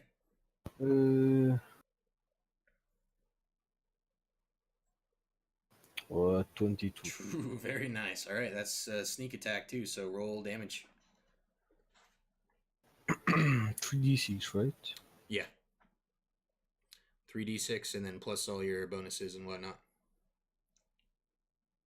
Thanks for joining us, everybody. I hope you're all having a good time. Thanks for being here.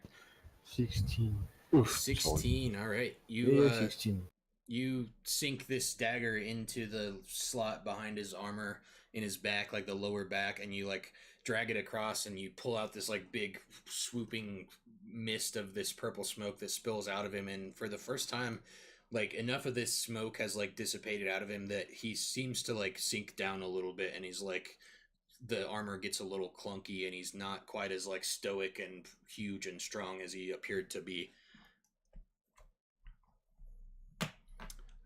Notice me this time, right? What's that?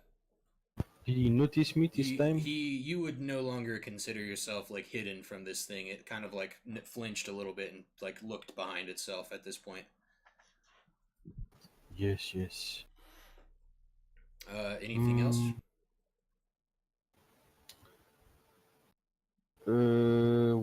I can't do anything with my bonus action, like defense and stuff like that, right? Bonus action for you, because you have the rogue ability, you can dash, disengage, or hide. Yeah. I'm gonna roll stay 20. there. Yeah, we are on roll 20, little dog. Absolutely. I'm gonna stay there. Okay. Yeah, I wanna puff on him. Okay. You get the vape out of him. You try to vape a little bit on this this amethyst smoke, and you just cough your head off, and nothing happens.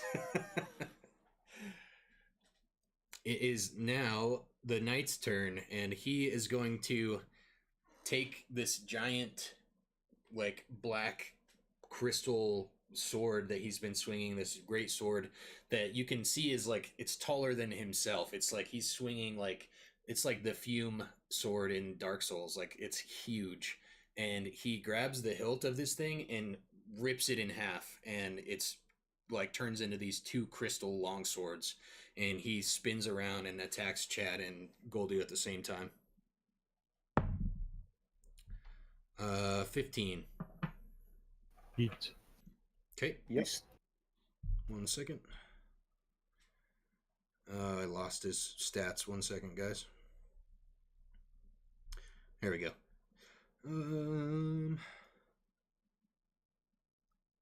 8 damage to the both of you. Slashing damage, so Chad would be resistant to that. Cool. And then he smashes this thing back together, fuses it, and brings it down as like the giant two-handed sword right on top of Goldu's head. 23 to hit. That hits, and that is going to do 9 slashing damage right onto the top of you there, Goldu. Yeah. And then he forms those sigils again, and he calls the dragon, and it... Can I make a perception check on that, or... Sure. something. Absolutely. And I spit on his hand. Yeah, you spit on his hand and it just like sticks on his armor and he looks a little mad about it. My bad. That's a Back D12. That's D12, yeah.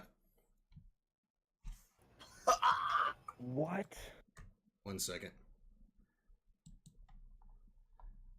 Damn it, the dragon's moving.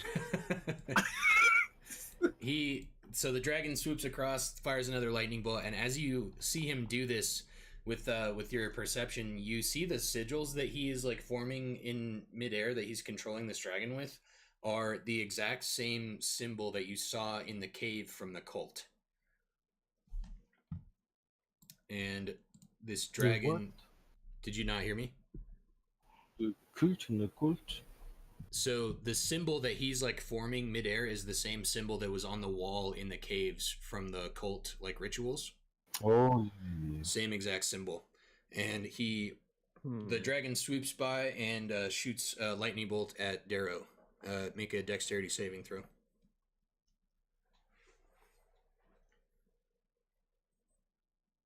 Oh boy. All right, big hit. 9/11. Big hit on you. That is, let's see, 2d10 plus 3. No, I can't remember if that's that one or that's the other one. I think it is.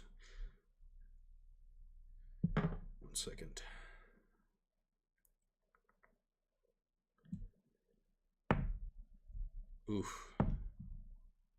Oof. 15 to you.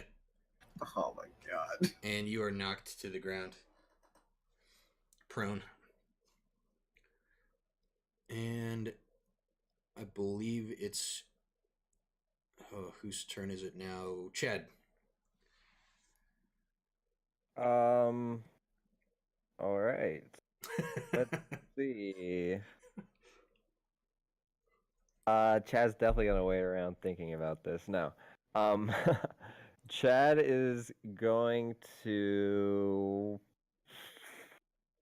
Can I do dodge as an action, but then use my frenzy attack as a bonus action? Yeah, you can. You can use your bonus action first, and then Jeez. Yeah, that's what I want to do. Yeah, that's super funny. Like, I'm gonna get in a defensive position and then attack. Yeah, I'm gonna distract him and make him try and hit me and dodge it, but I'm also just gonna hit him right now. Yeah, you can do that. So bonus attack first, and then you'll get in your like dodge posture. All right. Advantage too. Oh yeah, we do. I do have advantage. You are flanking this guy, so you have advantage on your Hey, attack. did you want this advantage? I think I'll for use him? the Elder Steel and like a stabbing motion this time. Like You switch back to the Elder Steel. yeah, Okay. I want to stab him. I want to puncture the smoke. Okay. All right, here goes 13. Oh wait, can I use my bardic inspiration to hit? You have advantage. Oh, I do. You're right. Yeah, use your brain, bro. You still can add your bardic inspiration to hit this guy, and I haven't told you his AC yet, have I? Anyone? No. Oh, Oh, we Okay. don't know. he's a I won't use it. surprise. I'll choose not to. Okay, hold you did not hit. Really? 18 doesn't hit. That's amazing. Yeah. Weak. So you guys have hit him quite a few times, but all of your rolls have been freaking insane at this point. I will tell you right now, his AC is 20. Okay. Yeah, I need to like Some- save those for like dexterity saves so I don't get like. Right. So one yeah, shot by you the take lightning. this stab at him and you miss. It kind of just like goes through the fog, and then you pull up a dodge posture. Yeah. Okay, so dodge. Everything has disadvantage to attack you, and I think you have advantage on dexterity saves on your next turn, or until your next So- turn. He has a disadvantage to attack me, and as well as like for the dragon attack. So everything that attacks you has disadvantage, and then anytime you get a dexterity saving throw, you have advantage on it. Sick. That's exactly what I need. Cool. Now it is the dragon's turn. It's going to swoop over and try to hit you all with the cloud of The purple. fart. Everyone make a con save. I have one question. Wait, if I cutting words that attack, does it work for everybody or just me? Cutting words, which attack? The fart. wants us to do right now. Yeah. So it is making you guys do a Constitution save, so it's not a spell attack. Okay. So I don't know if you can you cutting words something to affect a saving throw, or is it just an attack? Let me see. We can look real quick. So many windows. Let's look at your spells here. Cutting words. Cutting words. When a creature that you can see makes an attack roll, an ability check, or a damage roll. So no, that will not affect this one. All right. If anyone has inspiration die, they can use them to influence their saving throws. However, did you guys all roll? Yeah, I rolled a Yeah. 19. 19 as well. Okay, Darrow, you can roll your con save. 21. No. It's- That's a Leg. 12. I know, liar.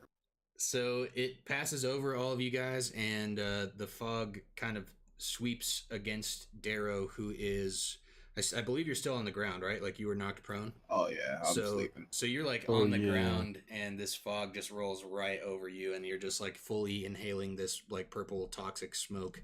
Fake news, baby. And you take, let me see here, 2d6 plus 3. That could kill me. Oh, you just got so lucky. That was 2 1s, so 5 psychic toxic Thank damage. God. And you get a big breath full of this stuff, and you just cough it up, and you somehow like cover your mouth in time before you get too much. And the dragon swoops back over to the other side, and then it is Darrow's turn. I just want you guys to know that if I get even looked at, I'll die. Kill the dragon. I guess I have to stand up before I do anything, right? Yeah, that just Yeah. takes half your movement, whatever it is, to stand up. Yeah. I pull myself to the ground. Off the ground. Cool. As you stand up, make a perception check. You're right next to this ballista. You're knocked into it, and you stand up, and you get a better look at it while you are standing there. 15. You notice that like you can see how this thing kind of works. You just have to load one of the bolts into it, pull the string back, and then it's loaded, and that takes an action, and then it takes another action to fire it. And you can tell from the ballista that you're at, it would be able to fire in the direction that it's facing. That Makes sucks. sense.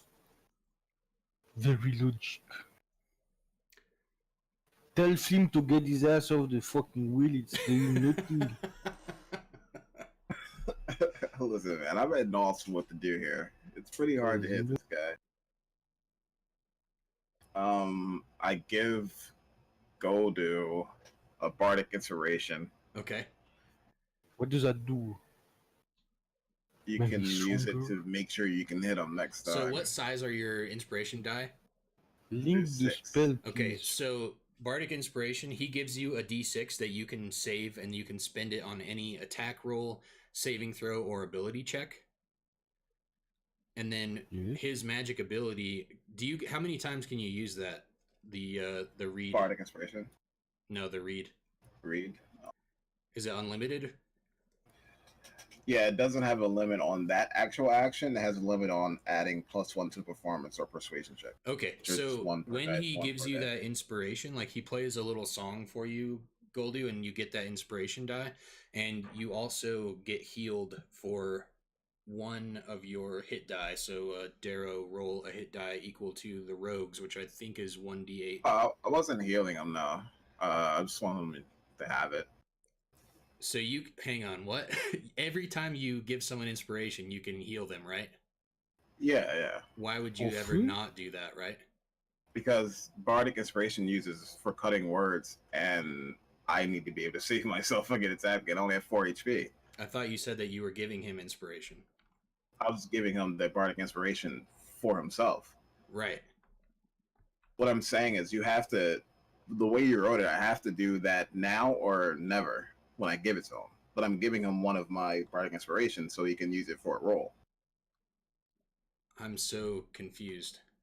So there's bardic inspiration as a bard spell or my bard ability. Then there's bardic inspiration plus the one item that you gave me. I'm not using the item. I'm just giving him bardic inspiration. Like, are you using your bonus action to give him bardic inspiration? Like, yeah. The item. That's just how it works. Anytime you give. Every time. I thought I had to actually physically do it, but it uses the bardic inspiration, right? Yeah, the item can't also give inspiration. It just is like whenever so the magic reed is like in your bagpipes now. Yeah. So anytime you play your bagpipes to give someone bardic inspiration, then you also heal them for 1 hit die, right? So it doesn't use the bardic inspiration up?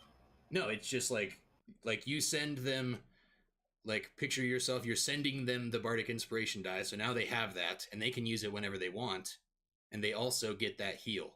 Dude, all this time you're telling me I could just give them the bardic inspiration? I could have gotten healed there. Yeah, you could have got healed twice.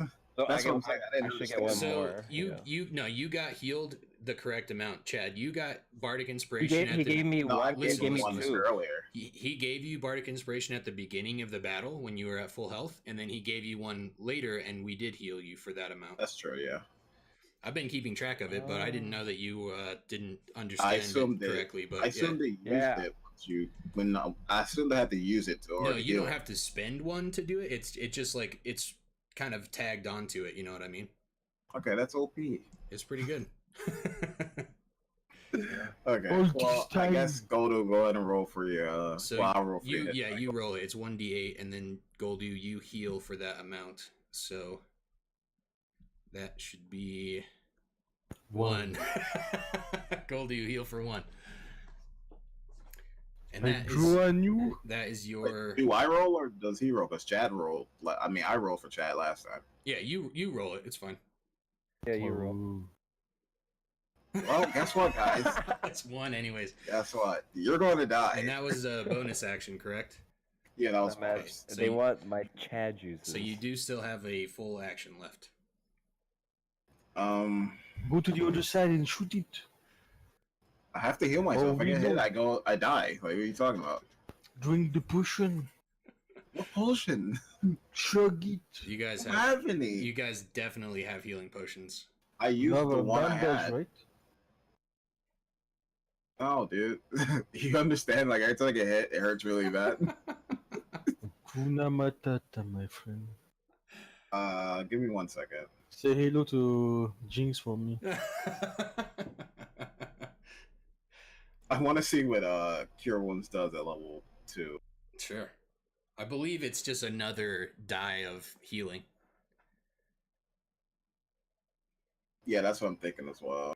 So if you cast it at level 2, it's, 1d8? So it would be 2d8 of healing, I'm pretty sure. Yeah, it's 1d8 for each slot. Yep.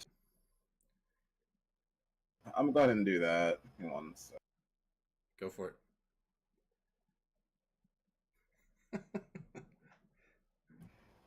God. Is that literally just 8? So that was only 1d8, so you can do it again. Oh, nope, hang on. Higher level cast, so those two together. So heal for 10. Okay. Still not enough to live.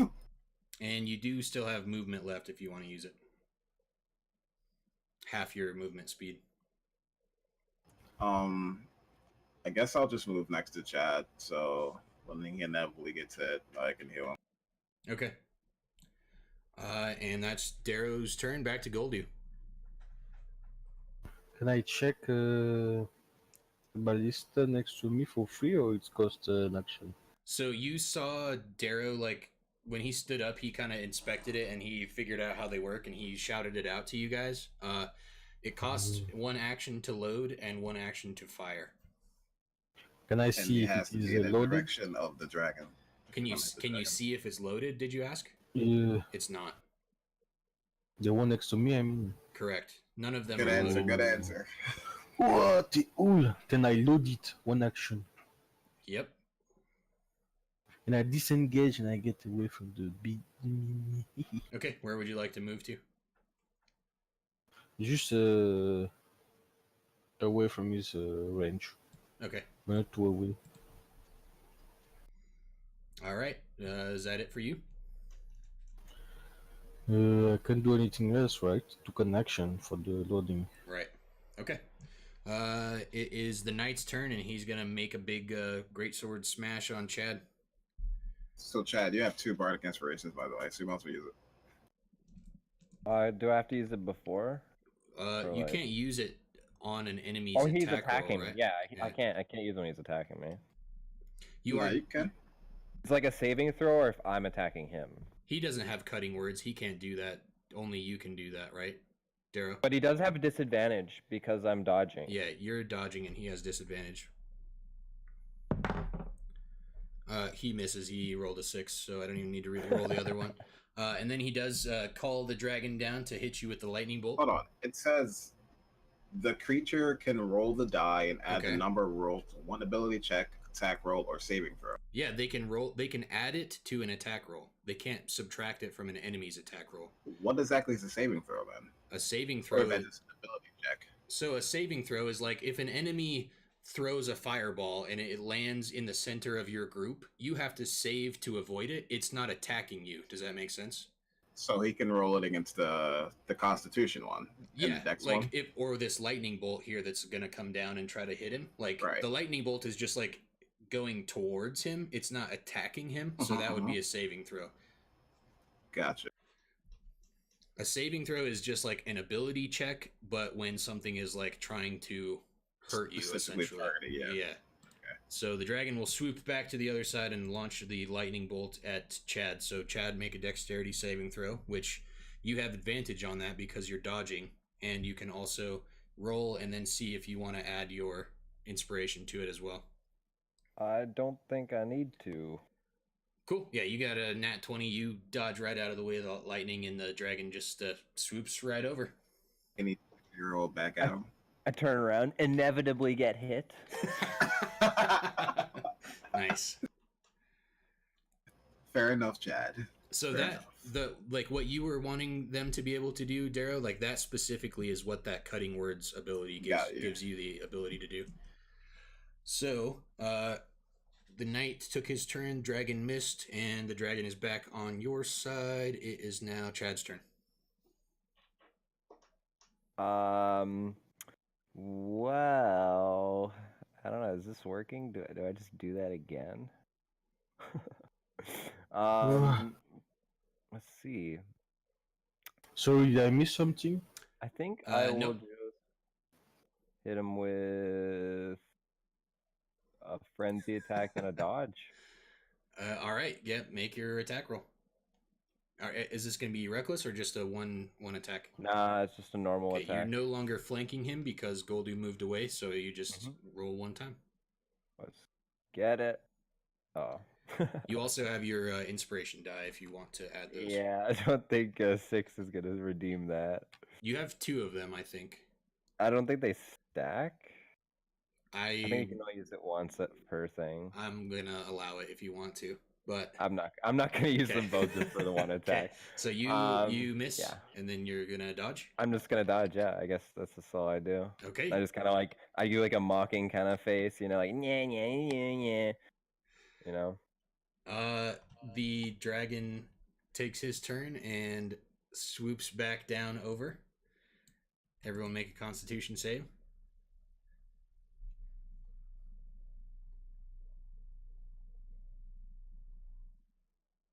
But I mean, I can use the heroic thing for myself here right now. What is that? I can use the heroic inspiration for that save. Yeah, do you have inspiration as well? Yeah, give me. Yep, you can use it. So 1d6. Yep, roll a d6 and add it to your total. Roll 14. 14. All right, you dodge out of the way. Darrow, you roll out of the way. Chad, you rolled a 13. You are hit. But you, what was that? No, that's Constitution. Okay, so never mind. You're hit. You're dead. Let's see. Man, you guys are getting lucky here. 9. I don't feel lucky. That's lucky.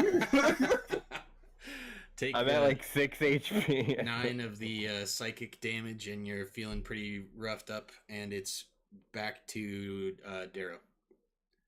Want to shoot it, but now I have to heal you again, Chad.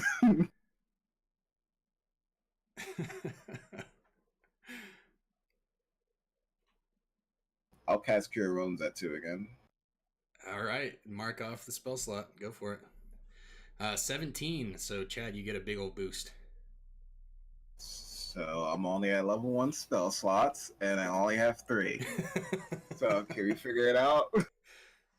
Yeah, let's figure out how to kill this. Just vape him out of existence. So you have a. I'll just stay right here because there's no point in me moving at this point. Goldu can try to shoot it. Okay. Any bonus action? Cry as a bonus action.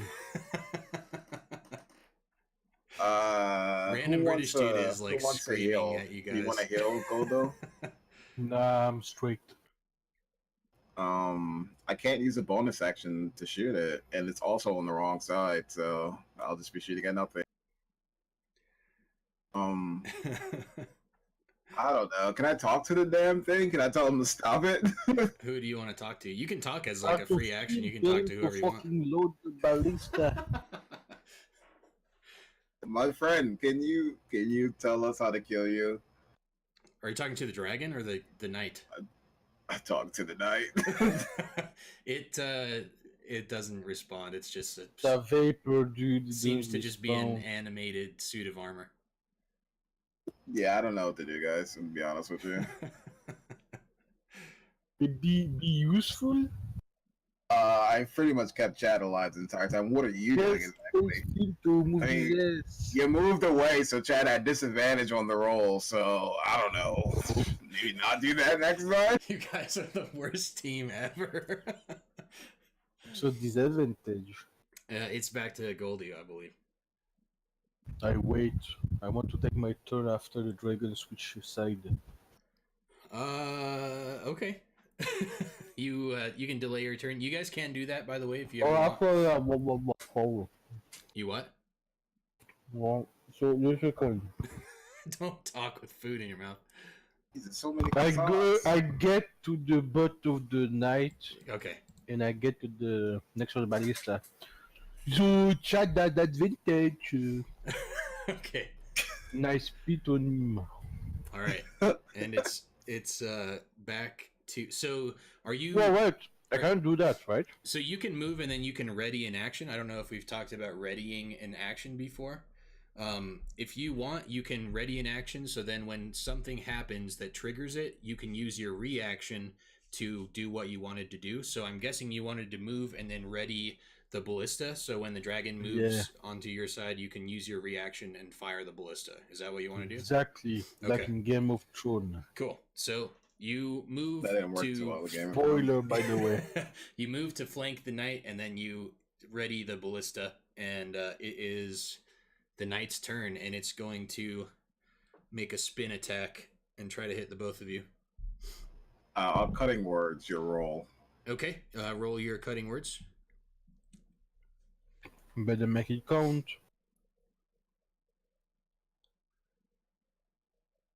Nice job. That's a 1. So he rolled a 17, so it's a Does 16. he have the disadvantage if he's attacking me? Yeah, he will. Ooh. Dodge master. Very nice. You didn't do that the first time, I'm sure. He rolled a 16, so that I guess will be a 15. Yeah, it still hits. Good job, Samurai. Good job. Goldu, I swear. Fucking useless. 9 damage You to have 15 AC, stupid. 9 damage to Chad and to Goldu. Doesn't Goldu have 15 AC? Alright. Yeah. 15 still hits if it's a the tie. same. Really? Yeah, That's tie. so Defender loses tie. The tie is The in, wood is in off. favor of the attacker. Yeah, It's like a casino. yeah. This guy is definitely the house right now. You fucking vapor. So 9 damage to both of you, cut in half, I imagine, for Chad. Yeah. And it's Still raging. let's see. He calls down the dragon's thunder again, And the dragon is going to fly across and shoot the lightning bolt at Goldu this time. So Goldu, make a dex save.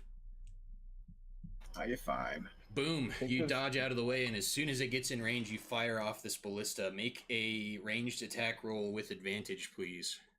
How do I do that? Just roll 2d20. I don't have a bonus? You don't know. Oh, sorry. 7 and 4. No. Oh, Separately, like a regular attack roll, but twice because you have advantage. All right, you got super lucky. 17 on the last one. So you fire off this ballista as soon as the dragon flies across and gets in range, and the bolt flies up, and the dragon like sees it last second and tries to dodge out of the way, and the bolt just like clips its wing and flies and tears a hole through this like bat wing that it has, and it like spreads and rips down across, and it sends this dragon into a spiral. And it just like dive bombs into the water and just like crashes through a wave, and you see it disappear for a moment, and it lands in the sea, and you can't see it anymore for now. For now. Yeah. This is inspired by Final I take my action, right? That definitely it took your reaction because it was not your turn. So how does that work? Do I still have my action? It's now your actual turn right now. Yep. Oh. So you get your full normal turn. Can I try to stealth? Yeah. Oh, you poop head. 21. So you like duck behind the ballista really quick, and you try your cool robe trick again. You disappear and reappear behind the knight, and he doesn't seem to be paying attention to you. Then I reappear and I attack. All right, you try to pierce your dagger into the armor again. Oops. You have advantage as well because he is flanked. Yeah. Plus 6. C'est mal lot. All right. I don't hit. Nope, you miss. So. Back to. I don't have inspiration. Oh yeah, you used it to get that one heal. Right. Yeah. Weak spell. That is going to be the knight's turn. Chad. I want to try something here. Can I attempt to like disarm him? Like, can I wrestle his weapon out of his hands? It's 2. He's gonna clock you. You should try to freeze his vapor. That's gonna be a strength contest. Like opposed athletics or whatever. Just pure strength, and I'm gonna let you know right now you're not gonna beat this guy. I can't win. Oh, you can win. Go. You can try it if that's what you want to do. From your use your two from your time fighting against this guy, like you guys have inspected him now to check like what he even is. You feel like it would be possible to knock the weapon out of his hands, but you don't know if you can do it. Alright, I'm gonna do it. Has 2. I'm gonna use both like my bardic inspirations, and I'm Well, you don't have to use them until after you roll. Well, I won't know until after, right? Right. Like, I can't beat him in one roll, can I? You have no idea. Okay. Coming one. So it's just athletics. So what do I add? Just like my strength bonus? It's like just a D20 plus your strength. Okay. But she. Let's add the bardic inspiration. And then, all right. So explain how Chad is gonna try to do this. Chad's gonna like. He's just gonna like look at the like thing and its weird like hollowed eyes, and he's just gonna try to like get a read on it, like kind of like duck to the left, duck to the right, and he's gonna like grab the helmet, kind of like shake it a bit, and he's gonna go straight for the weapon like a 5-year-old kid and just trying to throw it off the boat. Okay, so Chad reaches up and you begin to like try to shake this thing's helmet to like disorient it and then like get a quick moment so you can grab the weapon. And when you do, he like lightning fast throws the sword over to his other hand and picks you up with one hand and like choke slams you down to the ground. Ow.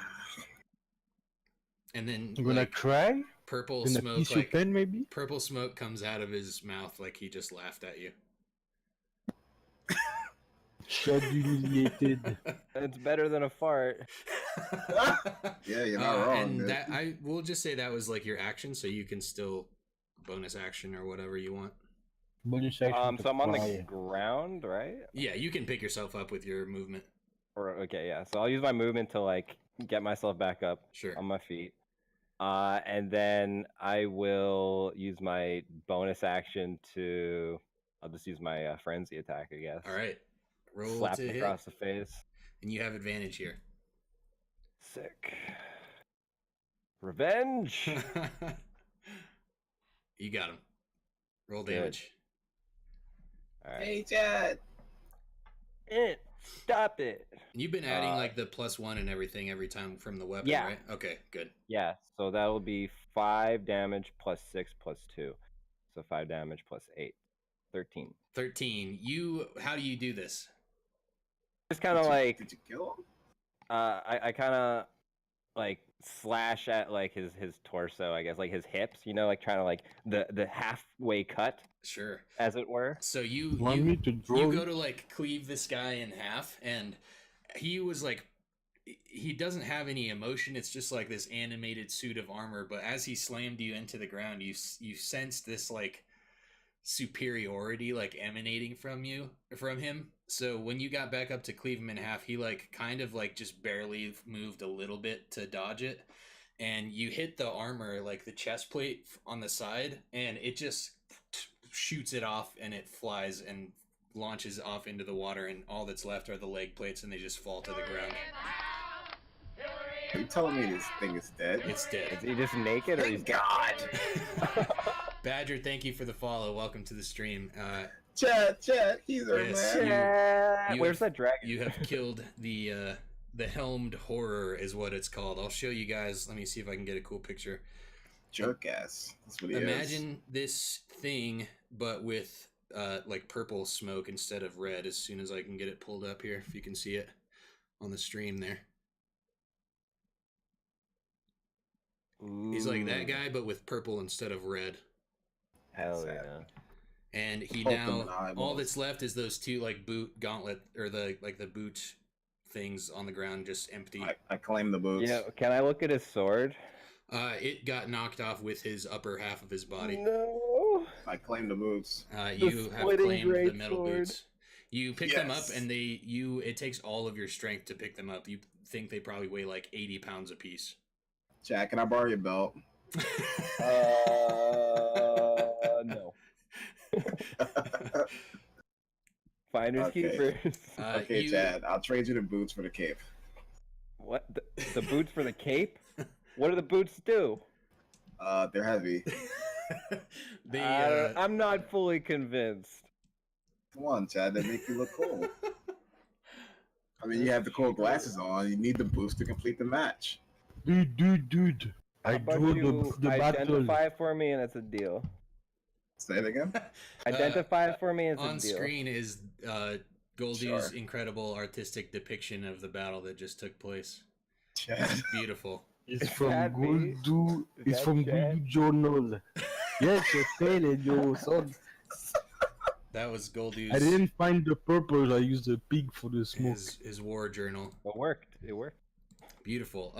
So you took down the helmed horror, and he's launched off and falls into the ocean, and the ship has still been rocking in this horrible weather this entire time, and you look around the ship and it's just like in ruins. The masts are all gone, the sails are gone, the Are there any ballistas people are left?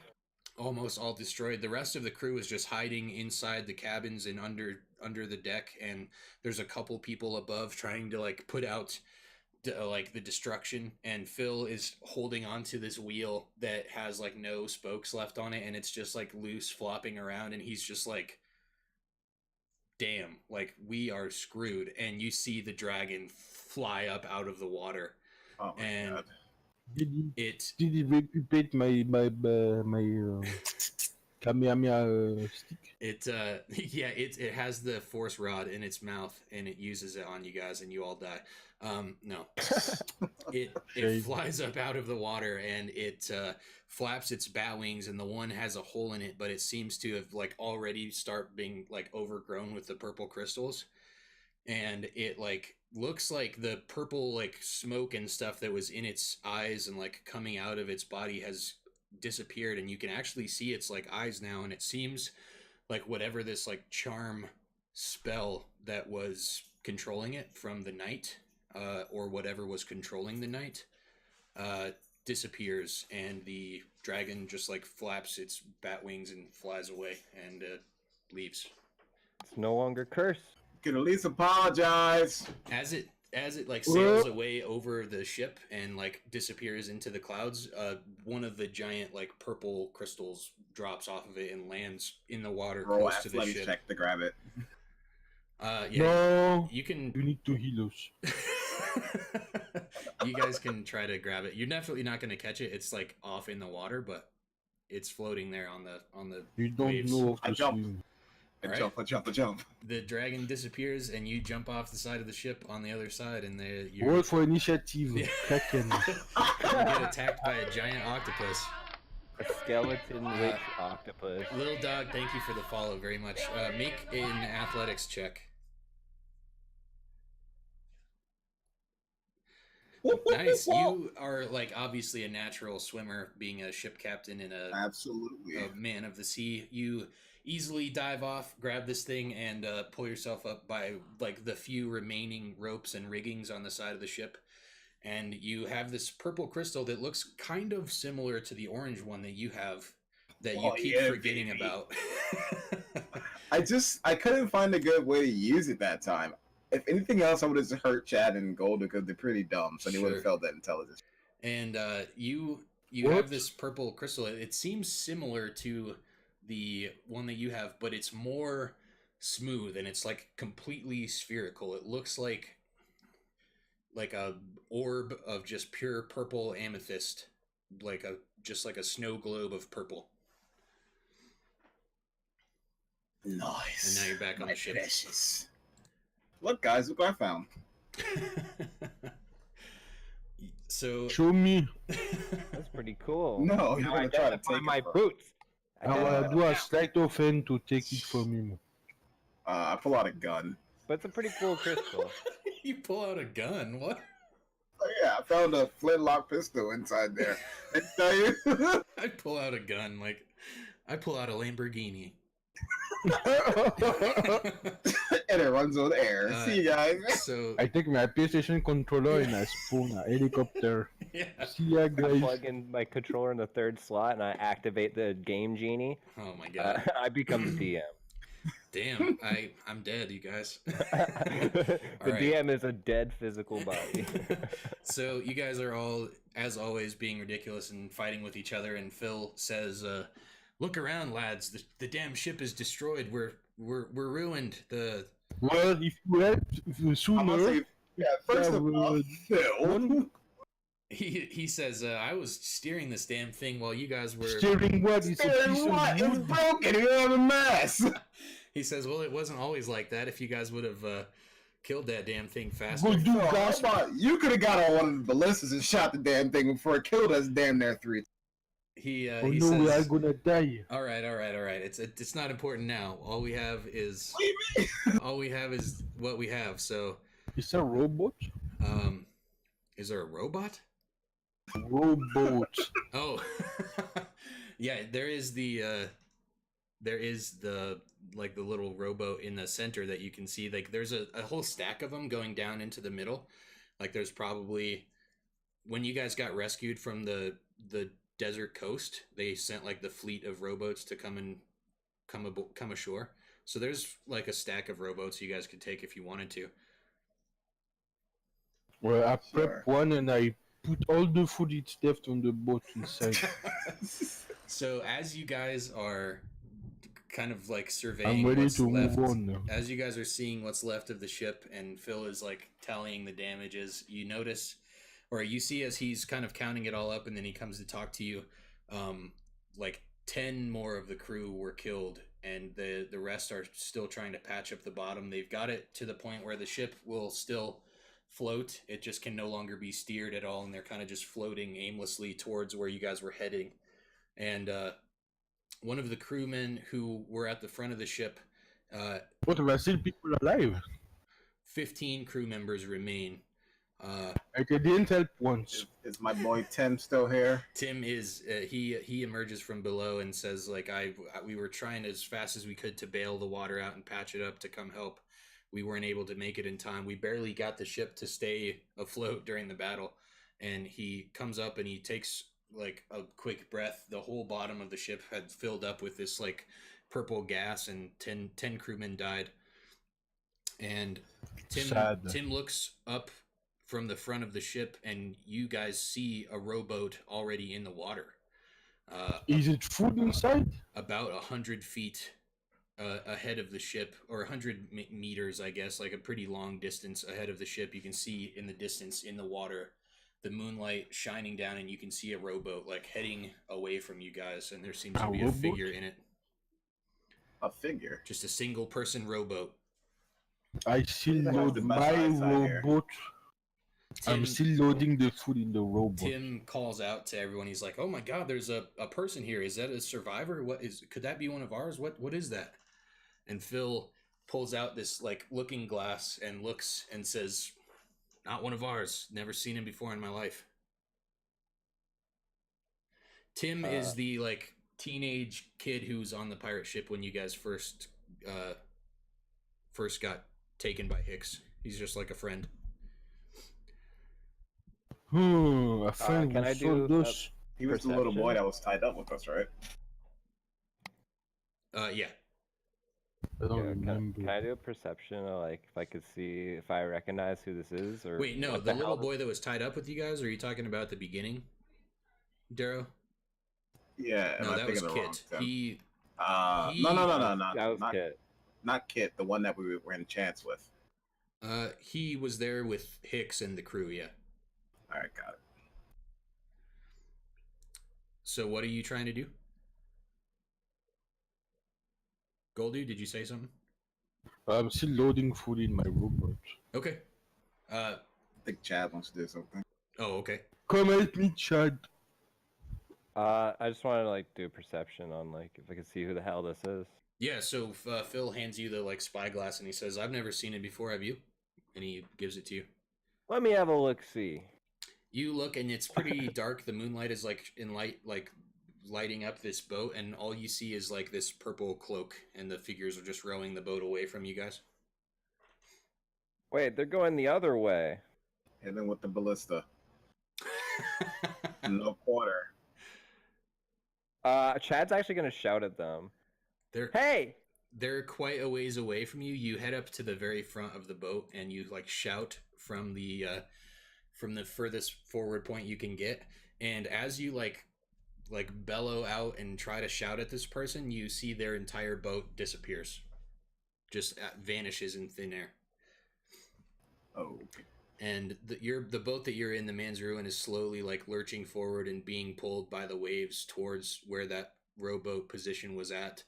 And you get about to where that rowboat was, and you feel this like concussion force blast shake the entire ship. And the whole thing is just like rattling, like you're going through like some crazy like portal or something. The whole ship is just shaking.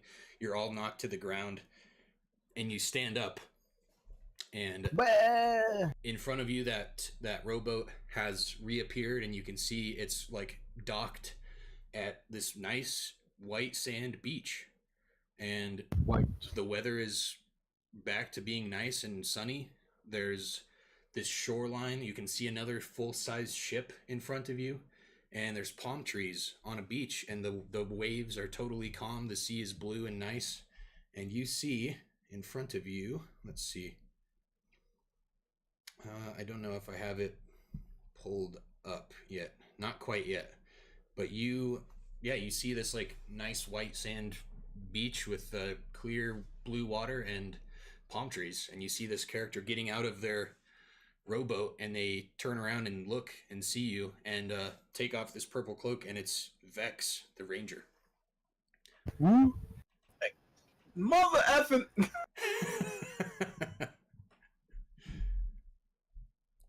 I don't remember him. Oh my god. Oh, I was meant to ask this before the dragon fight. Didn't Vex give us his bow? He did. Who has it? I think Goldu had it. No. Somebody had it. Goldu definitely has it, dude. There's two leads. The pirates. Do you really not remember Vex though, Goldu? Oh, I do. Goldu doesn't remember. Okay. I do. Goldu Okay. doesn't. I but don't care if doesn't. I don't care if the character doesn't, but like, hopefully all of the players do. I do. Donald remember. Granny does. You see him step out of this rowboat onto the beach, and he turns around and sees another ship appear in the lagoon behind him, and he like looks startled as hell, like, oh god, and Spooked. he like jumps back into the coverage of the palm trees, but then he like pulls out a spyglass of his own and looks onto the deck of your ship and I'm sees flipping in the bird right now. and he sees Chad like yelling at him and like having a spyglass of his own, and he recognizes you guys, and he just like throws his arms up, and he's just like beckoning you guys to come ashore. Oh wait. Will we are going? I want to break some wood and make a bow. A very crappy one. One You piece of have a shit. bow. No, I don't have the bow. You can I like give it reach to the down and like pirate. rip off one of the like ballista tops, and like Yeah. you just are like carrying a chunk of the bow part of a ballista. Nice. And Phil says, you guys know this guy? What the hell is going on? And the whole crew is just amazed that like your boat seemingly just like teleported into this like tropical island. No need to thanks me. I use my magic. We are all safe now. I guess this was the place that ships disappear in, Phil.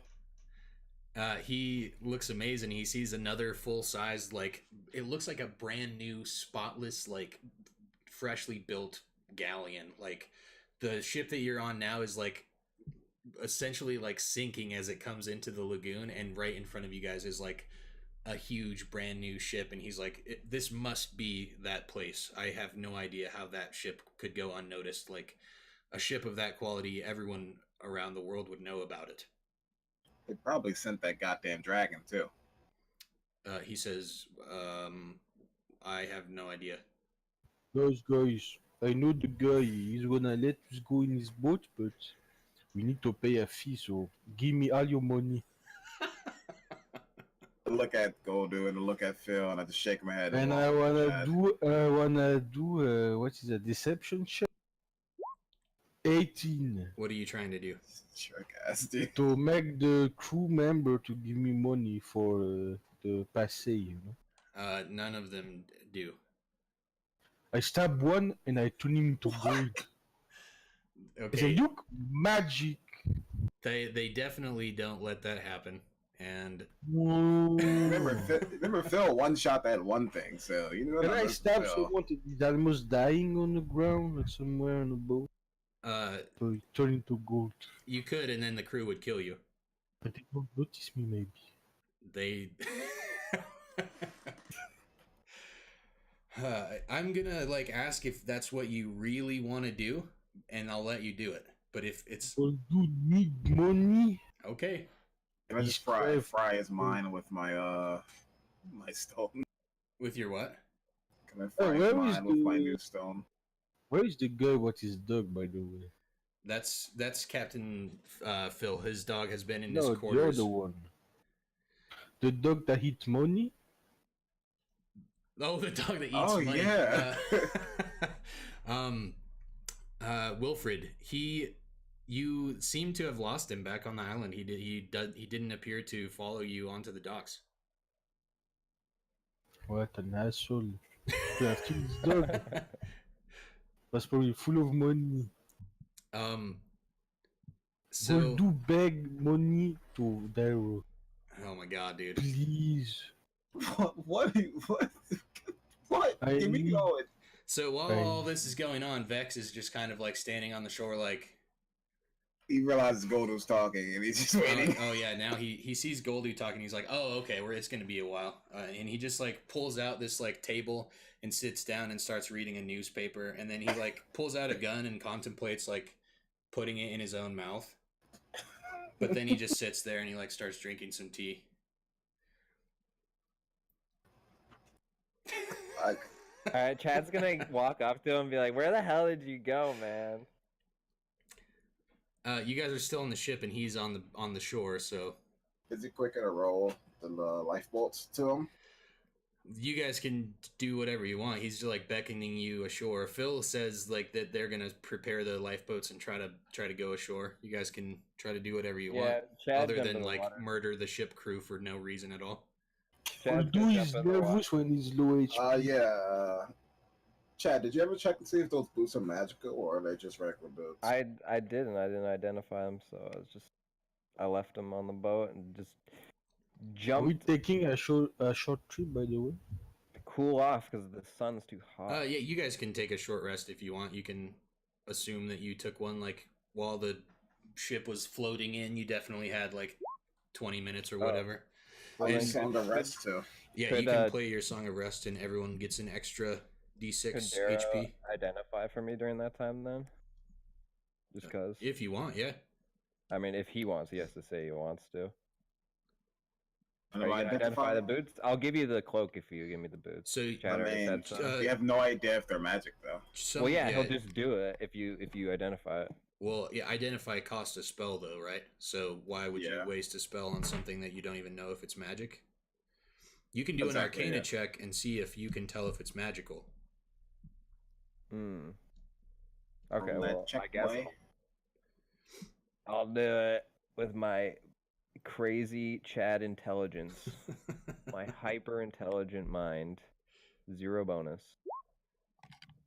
12 is good enough. You can tell that they are not magical. There seemed to be some sort of magic presence that was like animating the armor, but these are just like the most extremely high quality boots that you have ever seen. They're like plate armor and they're heavy as hell. Like I said, about like 80 pounds each. These could sell. All right, well, it's trash. Yeah, so I'll just jump in the water and start swimming toward Vex. Did so you I do can your talk to him. short rest heal and everything? Yeah, I'm looking Are Are we yeah, doing let's do the the 1d6 TikTok. bonus for the spell? Yeah, so Yeah. you rolled a 9, so add a 1d6 to that as well. Goldie. Cool. So yeah, heal for 12. You guys all heal up. Let's take a quick 5-minute break from the stream really quick. I'm going to grab some water, and then we can come back and we'll finish off.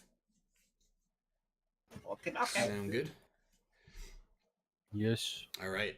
Thanks for tuning in, everybody. I hope you're enjoying it. We got a little derailed there, but we'll be back in 5 minutes, and we'll continue on with everything that's going on. Thank you for joining us today, and we'll be back in just a few.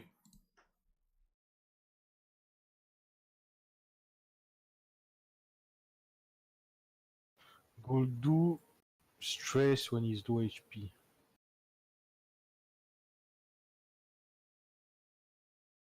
He need money.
Hello, everyone. Welcome back. Timing. Hello. How is everybody doing? Sad. People mocking go do stress. People eat when they're stressed, go do need money. That's fine. Just I'm not even gonna talk about it. Meta, like, you can't just murder people. I'm gonna allow you to do it. Like, if your character really, if that's what you feel like your character would do, I will allow you to do anything that you want to do. I'm not gonna try to like limit your guys' choices.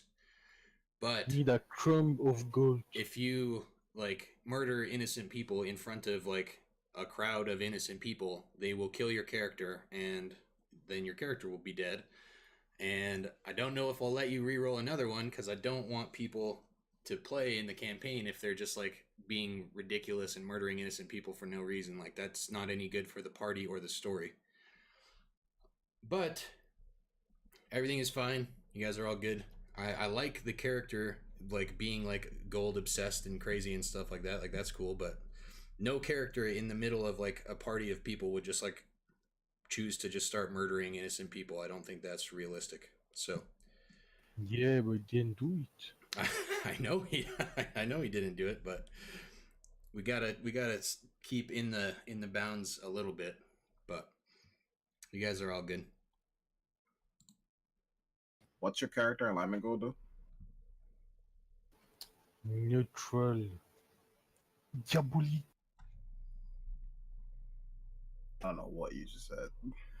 Chaotic neutral, baby. Chaotic neutral. And that's fine. You can be chaotic. I just think a lot of people have this idea that chaotic means like you're constantly being like an asshole, you know? And that's not the same thing.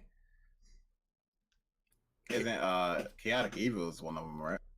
Yeah, there's lawful, neutral, good, and evil, and then there's neutral, good, and neutral evil, and then there's chaotic, lawful, neutral, and evil. And no matter what, chaotic doesn't just mean like you're crazy and a jerk all the time, right? It just means that's the scale of like how lawful is your character. Like, do you follow the laws and do you have like this lawful purpose? Like, you're part of an organization that has rules, or are you like more of a renegade and you do your own thing and you follow your own structure of rules or beliefs? Like, it doesn't mean like, oh, I'm chaotic, that means I always am trying to steal from people and kill people, right? That's like not a realistic thing. Some characters are like that, and they're usually villains and people hate them, so people kill them, right? There's no character that would just constantly be stealing from people and murdering people that anyone would be like, yes, let's be in an adventuring party with that person, right? Yeah, gold do. Keep on gold for yourself. What? I'm the one who saved all the And situation. Goldu is definitely not that character. He seems like he's always being super tactical, like flanking and stealthing and all that. And like his like gold obsession is like actually a cool part of his character. Yeah, but he's a jerk ass. I like that, but you just have to Yeah, be his careful. Like, personality is not being gay, okay? you can be that like greedy thief character, but like you cannot kill and steal from your own people. Like, no one would allow that and still allow you to be in the group, you know? Right, True gold that. do.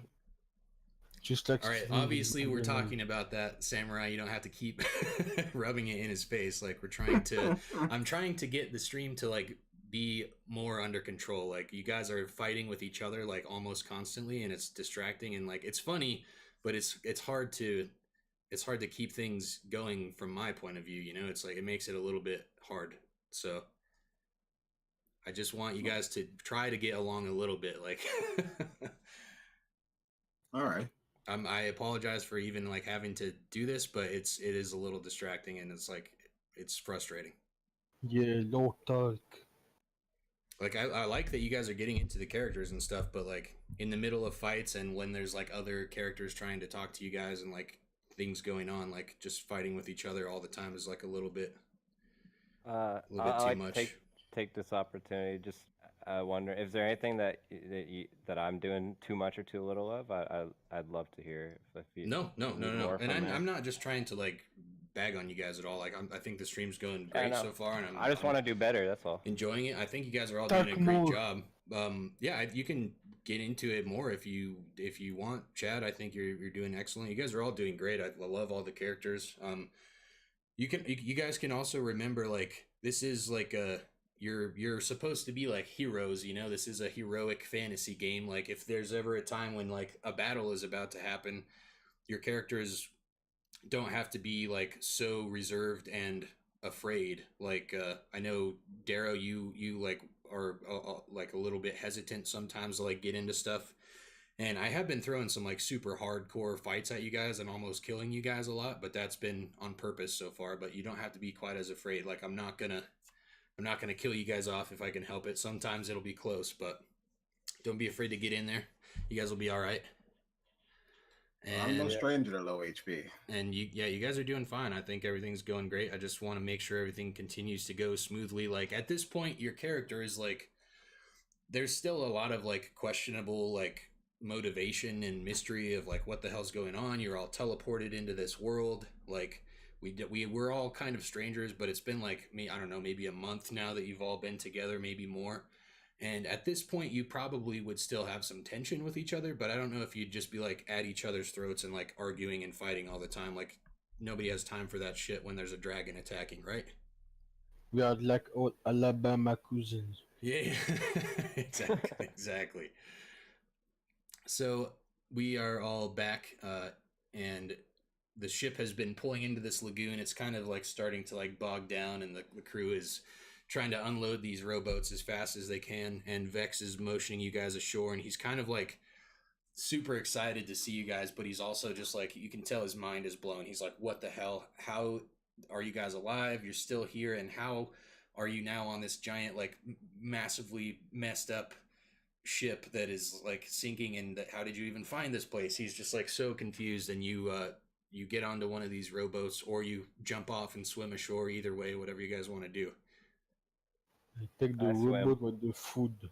Okay, all of the supplies and stuff that you've gathered up off the ship, and the rest of the crew has been helping to do the same, and you row a boat ashore. Chad and Darrow? Chad jumps over and swims. He's gonna beat the boat. Nice. And you probably actually do. You're not too far away from the shore, and it's pretty clear, calm water, and you make it as well. And Darrow, I'm guessing you do the same. I take a boat. It's crazy. Cool. You're on the boat as well, and you guys make it to the shore. And Vex just like runs down the beach at you guys, and he is running at all of you, and he runs right up to Goldu, and he's like, my man, oh my god, it is wonderful to see all of you. Can I have my bow? I have missed it so badly. We got lost a little on the beach. I have your bow, I give it to you. You got a little dirt on it. And I end him the ballista. You end him the ballista that you broke off? Okay. Yeah. I knew that's what you were going with it. So you hand him that, and he just like drops to his knees and grabs it, and he's just like, he looks devastated. And sorry, dude, I tripped on a rock. He's like, he just like drops it in the sand. He's like, you know what? It's okay. I don't know what to expect. It's been like a month. I didn't even know you guys would be alive. I essentially thought that the bow was lost anyways. So I guess I'm just happy to see you all. What the hell's going on here? And the rest of the crew and first mate Phil start to come ashore as well. And Vex says, you've made some friends. What the hell? What's going on? It's been a month. Where have you guys been? Can I do something else? You can do whatever you want. I give him the camel skin. There is the camel too. He, I think, did he know that you killed the camel, or he left and then you guys killed the camel at night, right? Yeah, he definitely killed it after he left. Okay, Yeah, we killed it after. Yeah, it wasn't his camel. Like, it just appeared in the desert, and you guys kind of tamed it and took it with you. But he was like, that's right. He was like, well, that's true. He's like, I guess I definitely didn't think this thing would still be alive too. So at least there's something out of it. And he takes the skin and like puts it in his like ranger pack. And then he's like, well, I'm sure there's endless stories to tell about the last month. I know there is on my end, but you guys have got to come with me. Like, we do not have time to talk here. Come with me back to the village and we'll get everything sorted out. I cannot believe my eyes right now. Where'd you get the ship? Never mind. There's no time. And he like turns back into like the palm tree coverage of the forest and he like beckons you guys to follow him. Do we even trust this guy? Yeah, I just run with him. Yeah. Last time we trust someone, he put us in a slave pit. That was definitely not this guy. We kind of have to leave, right? Well, I don't know. He seems happy to see us. We don't have a choice anyway. I mean, there must be good stuff here because there's another even better ship parked here. That's true, but we have no idea where that man riding that dragon came from. He turns around and he's like, he didn't get far enough away that he could like just not hear you guys anymore. He turns around and he's like, man riding a dragon? Oh God, you definitely have to come with me. The ship is explainable. We have other survivors. We found more people like you guys. They're in the village. Really? It's safe here. That's the whole invisible thing. It's a barrier. I don't know much about it. I can't explain it, but there's someone that can. The guy originally I was going to take you to, he's still here. He can explain everything. I don't know anything about it. I'm sorry, you guys, but I promise you can trust me. I'm not going to put you on a slave ship, whatever you're talking about, and I definitely don't have a dragon. And then he says, although I wish I did. That sounds awesome. Well, is Elder and Kit with you still? I mean, he says yes, and then when you say Kit, he like beams up and he's like, Kit is going to be really excited to see you guys. He has been growing up quite a lot. All right, let's go see my boy. In 1 month, it grew up. Yeah, in 1 month, he's now an old man. He's like a puppy. Damn. No, he's been... He said he's been growing up fast with the last crazy stressful month we've had, and he turns back to the like pathway back into the forest and asks you guys to follow him. And he gestures back and he says, "You guys are welcome too." And he motions to Phil and the rest of the crew. Like they kind of just shrug their shoulders and they're like, "He said it's safe. We don't have many other options." And Phil yells at him and he says, "What's it going to take for me to get on that ship?" And Vex kind of like pauses for a second and he's like, it's possible. He has nice lips, doesn't he? Definitely. They're a little chapped though. He was just in the desert.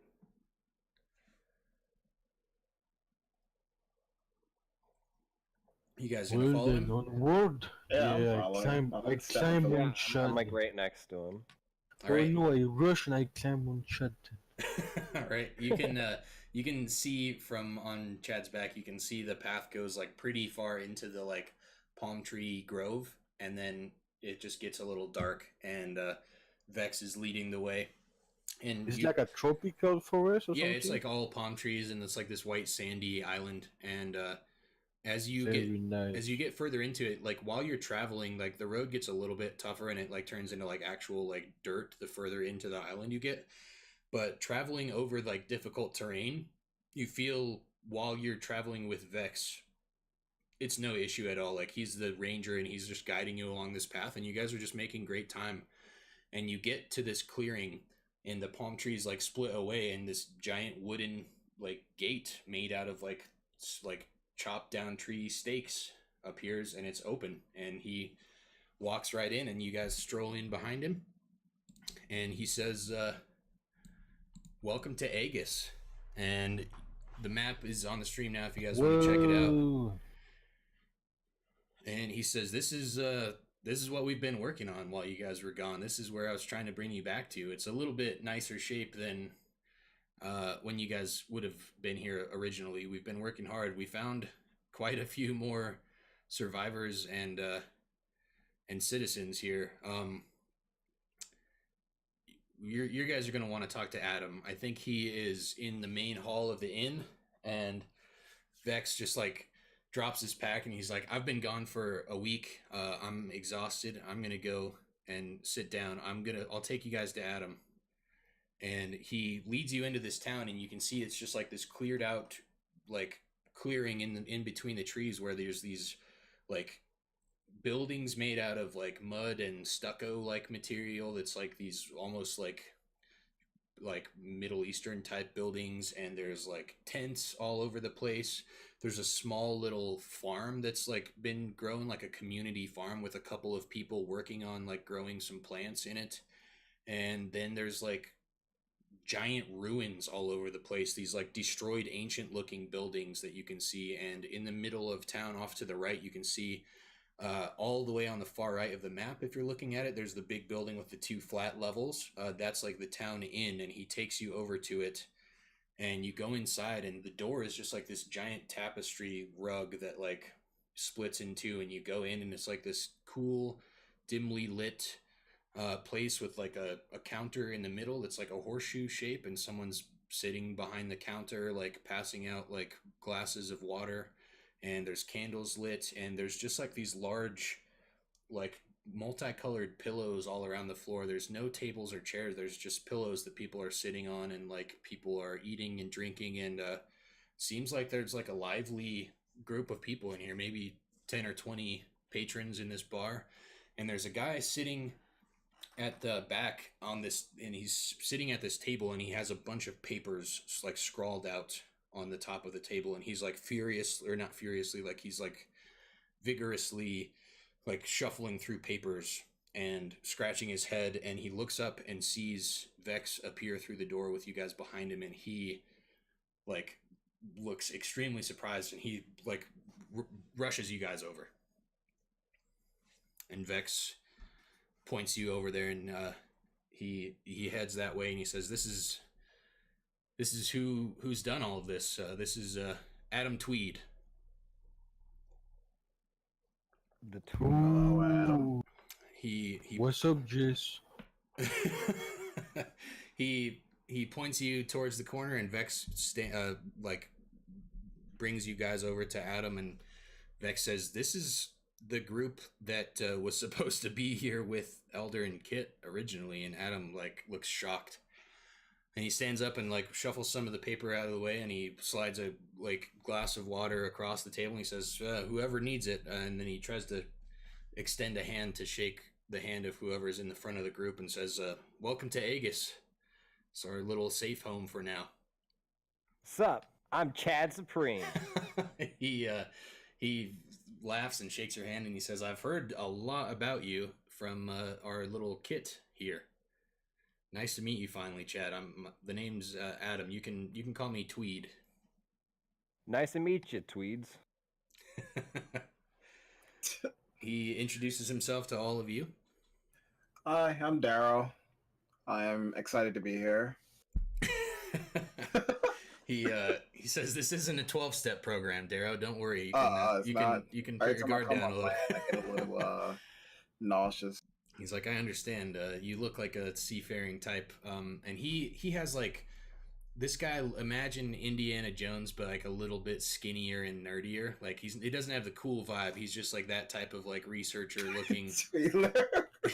That type of researcher looking guy. And he says, I'm kind of the architect of this place. There's a lot to explain, and I won't get into it now for you all, but I'm a researcher, primarily focused on ancient cultures and religions, and I have taken it upon myself to fix up this place that we all find ourselves in here.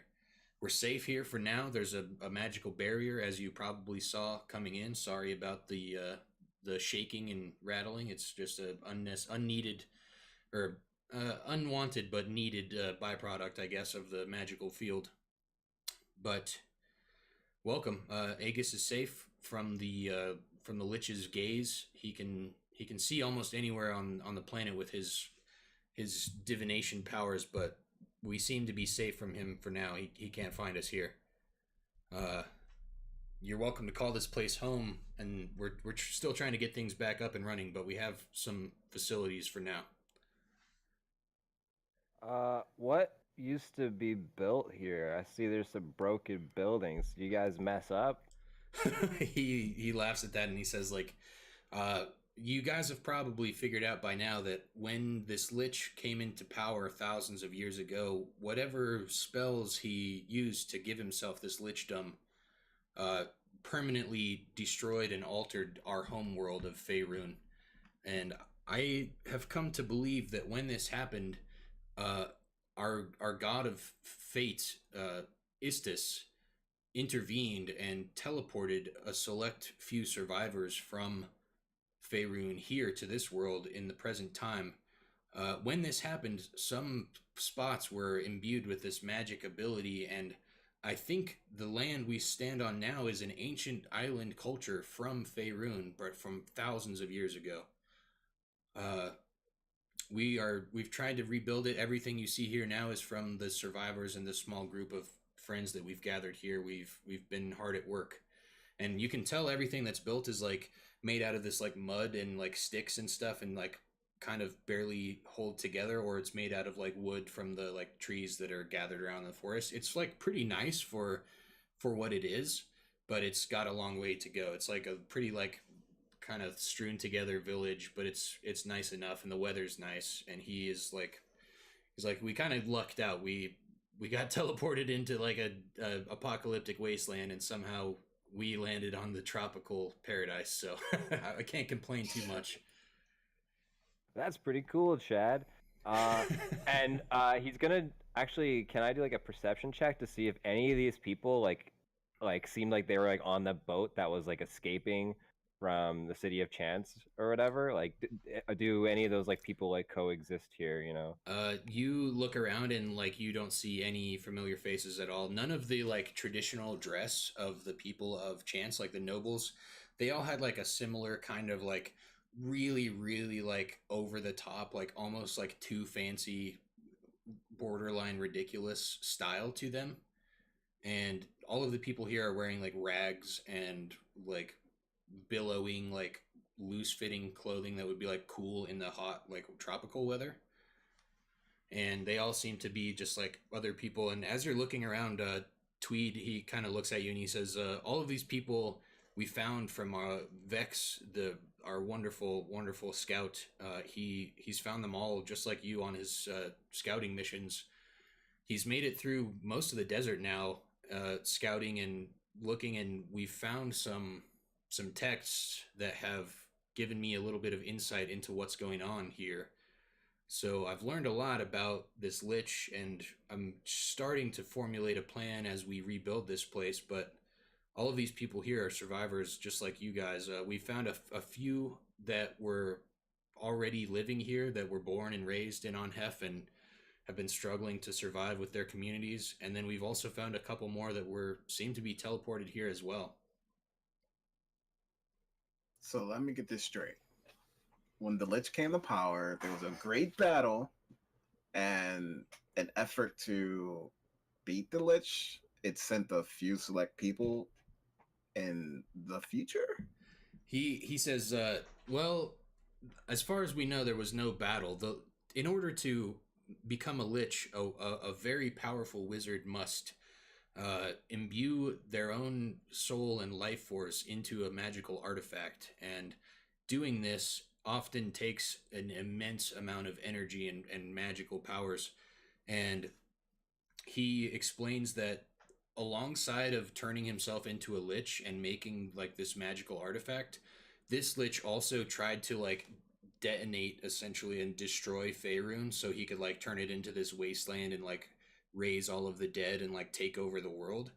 And he explains that from what he's learned from these texts, that the goddess Istis intervened, and when this like explosion went off, the whole world just shattered apart, and regular Faerun like continued to exist, and you guys are like split off in like an alternate reality version of that where that did happen.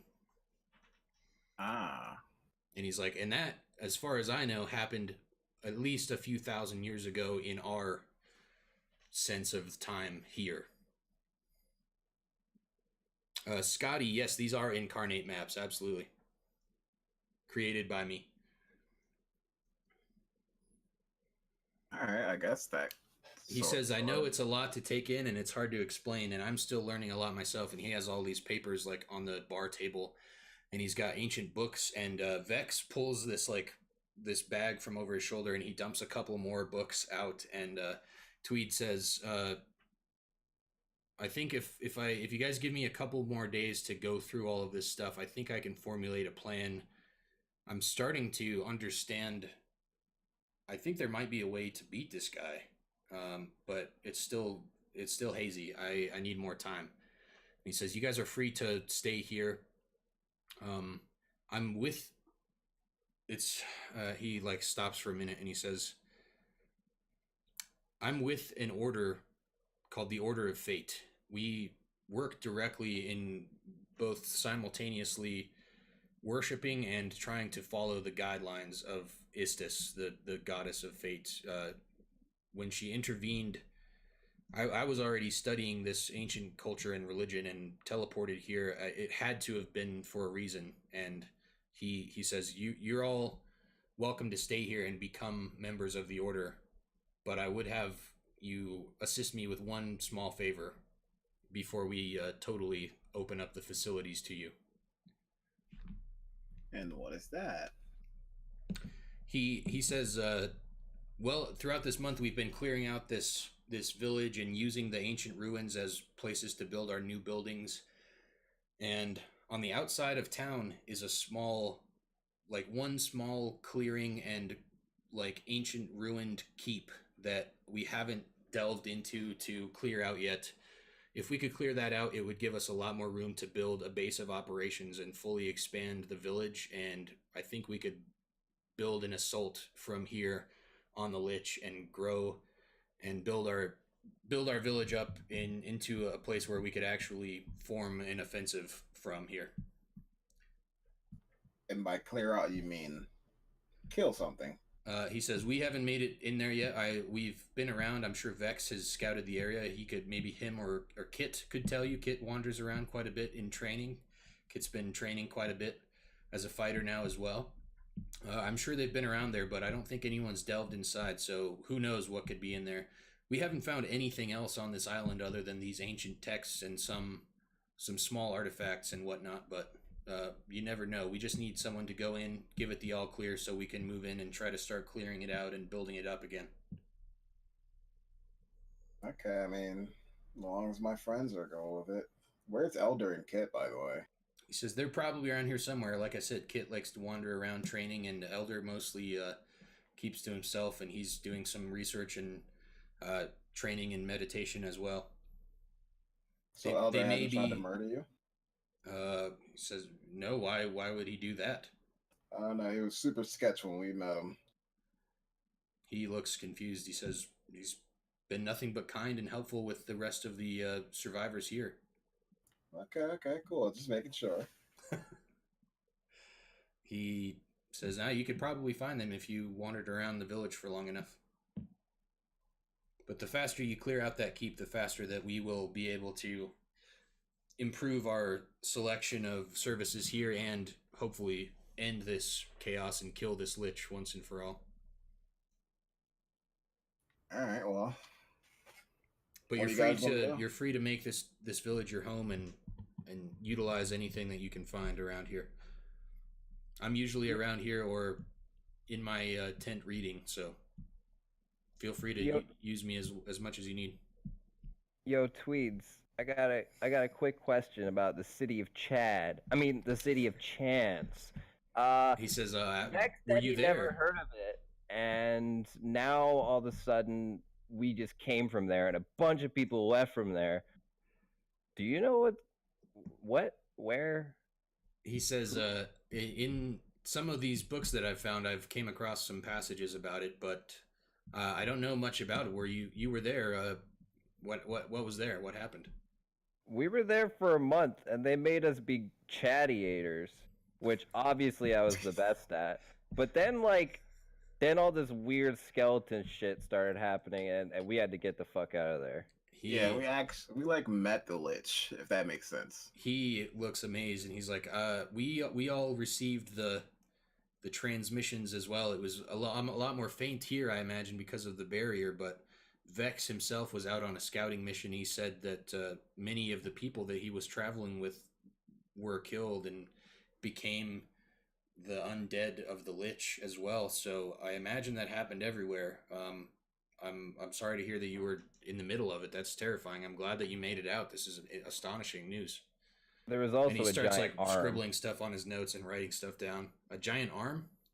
Yeah, like smashed the like leader of the gladiator tournament. He was mad that like we were too good of chattiators. He's like, "You're too good at killing. Why don't you drown?"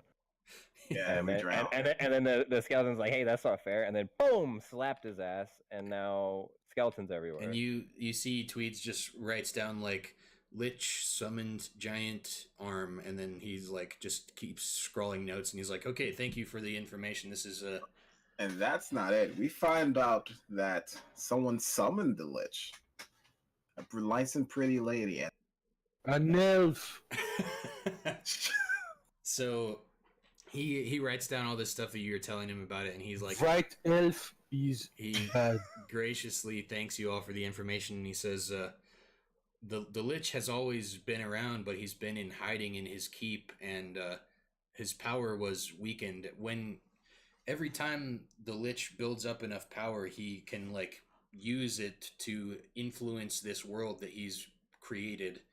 But if he does that, then his power is weakened again. So if someone summoned him, I'm imagining that they boosted his power magically somehow. So this could be bad. And he just like is lost in thought now, and he's like, you'll have to excuse me. I need a couple days time to formulate the next step here. And he says, Vex, could you show these fine gentlemen to their camp while they stay here? And Vex says, you're welcome to stay here in the inn, or we also have some tents outside. Tough choice. What is the more comfy one?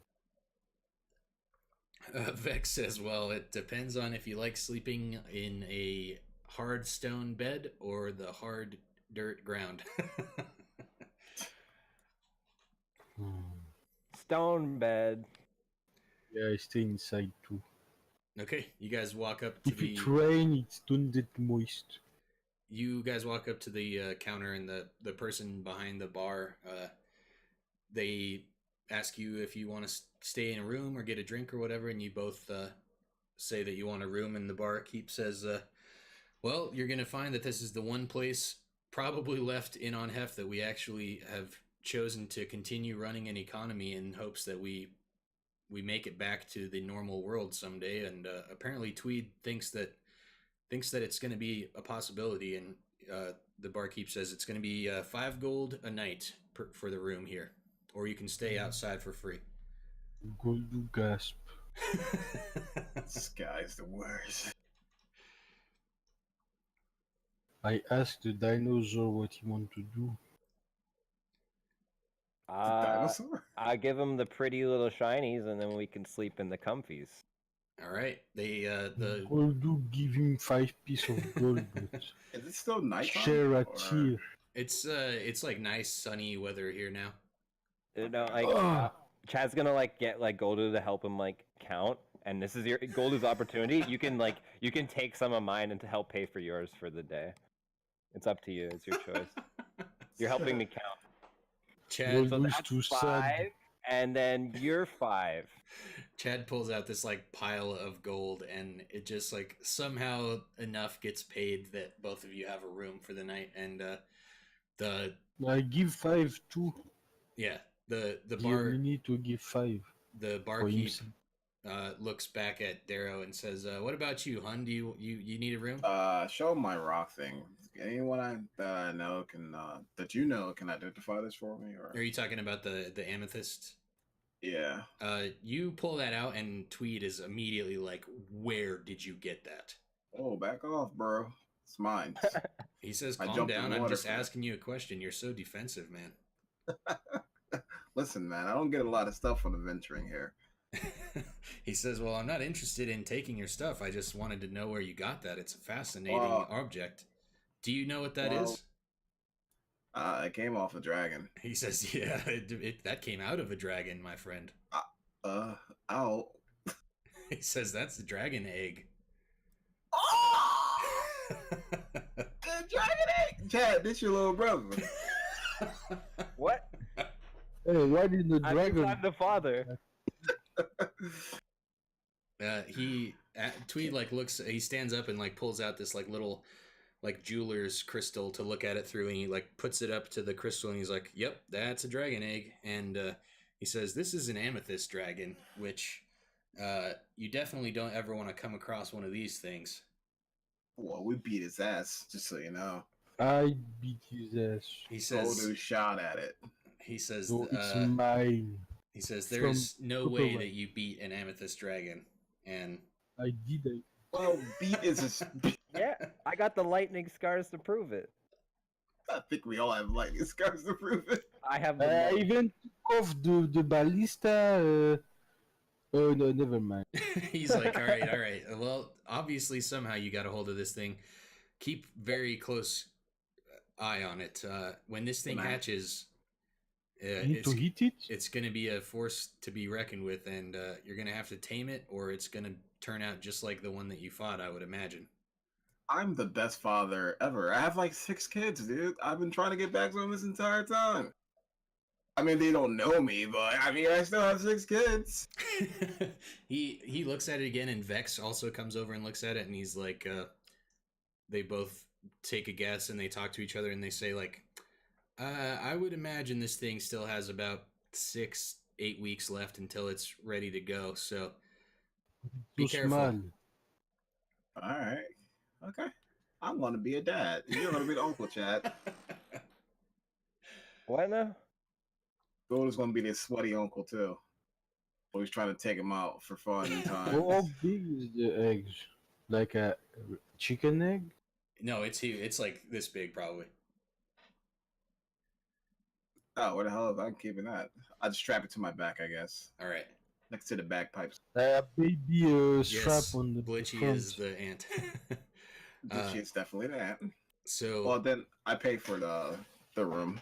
the barkeep says, you have a dragon egg in my hotel. Oh my god, guy! Don't be that man. Don't be that guy. It's Uh, a He's fake just a word. kid. And they say, I'm just kidding. I just heard Tweed say it would be 6 to 8 weeks. I'm not that stupid. I And mean, then you he, have a walking dragon next to you. he Worried about takes- the egg? He says that is not the same kind of dragon, my friend. And he takes the 5 gold, Go and to gasp. they say your rooms are all the 3 at the end of the hall. Thank Chad tries not to hide his face. There's like a single frozen teardrop falls down and shatters on the ground.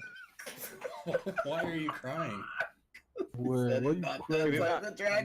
Not that type of dragon. He could never be that type of dragon. No, he was saying like, Yeah, but that's how Chad took it. okay, that's funny.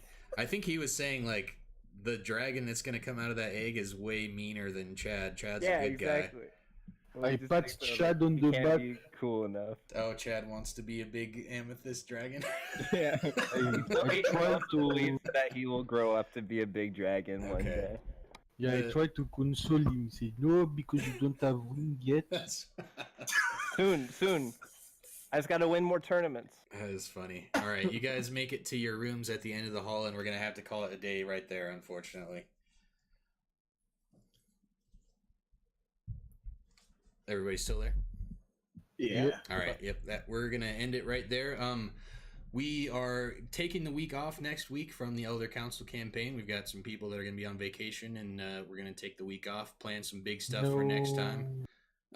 Believe me, there is some huge stuff that you guys are not gonna believe coming after this. I'm super excited now that you are into the village of Aegis and the stories beginning to unfold from here on out. After you like fully become members of the Order of Fate and are trusted by Tweed, you will get some options on what to do and some quests that you guys can feel free to carry out in whichever order you want, and it'll pretty much be sandbox game from that point forward. So I'm excited to get to that point. Hope you guys are as well. We're going to take a week off and we'll come back at it 2 weeks from today.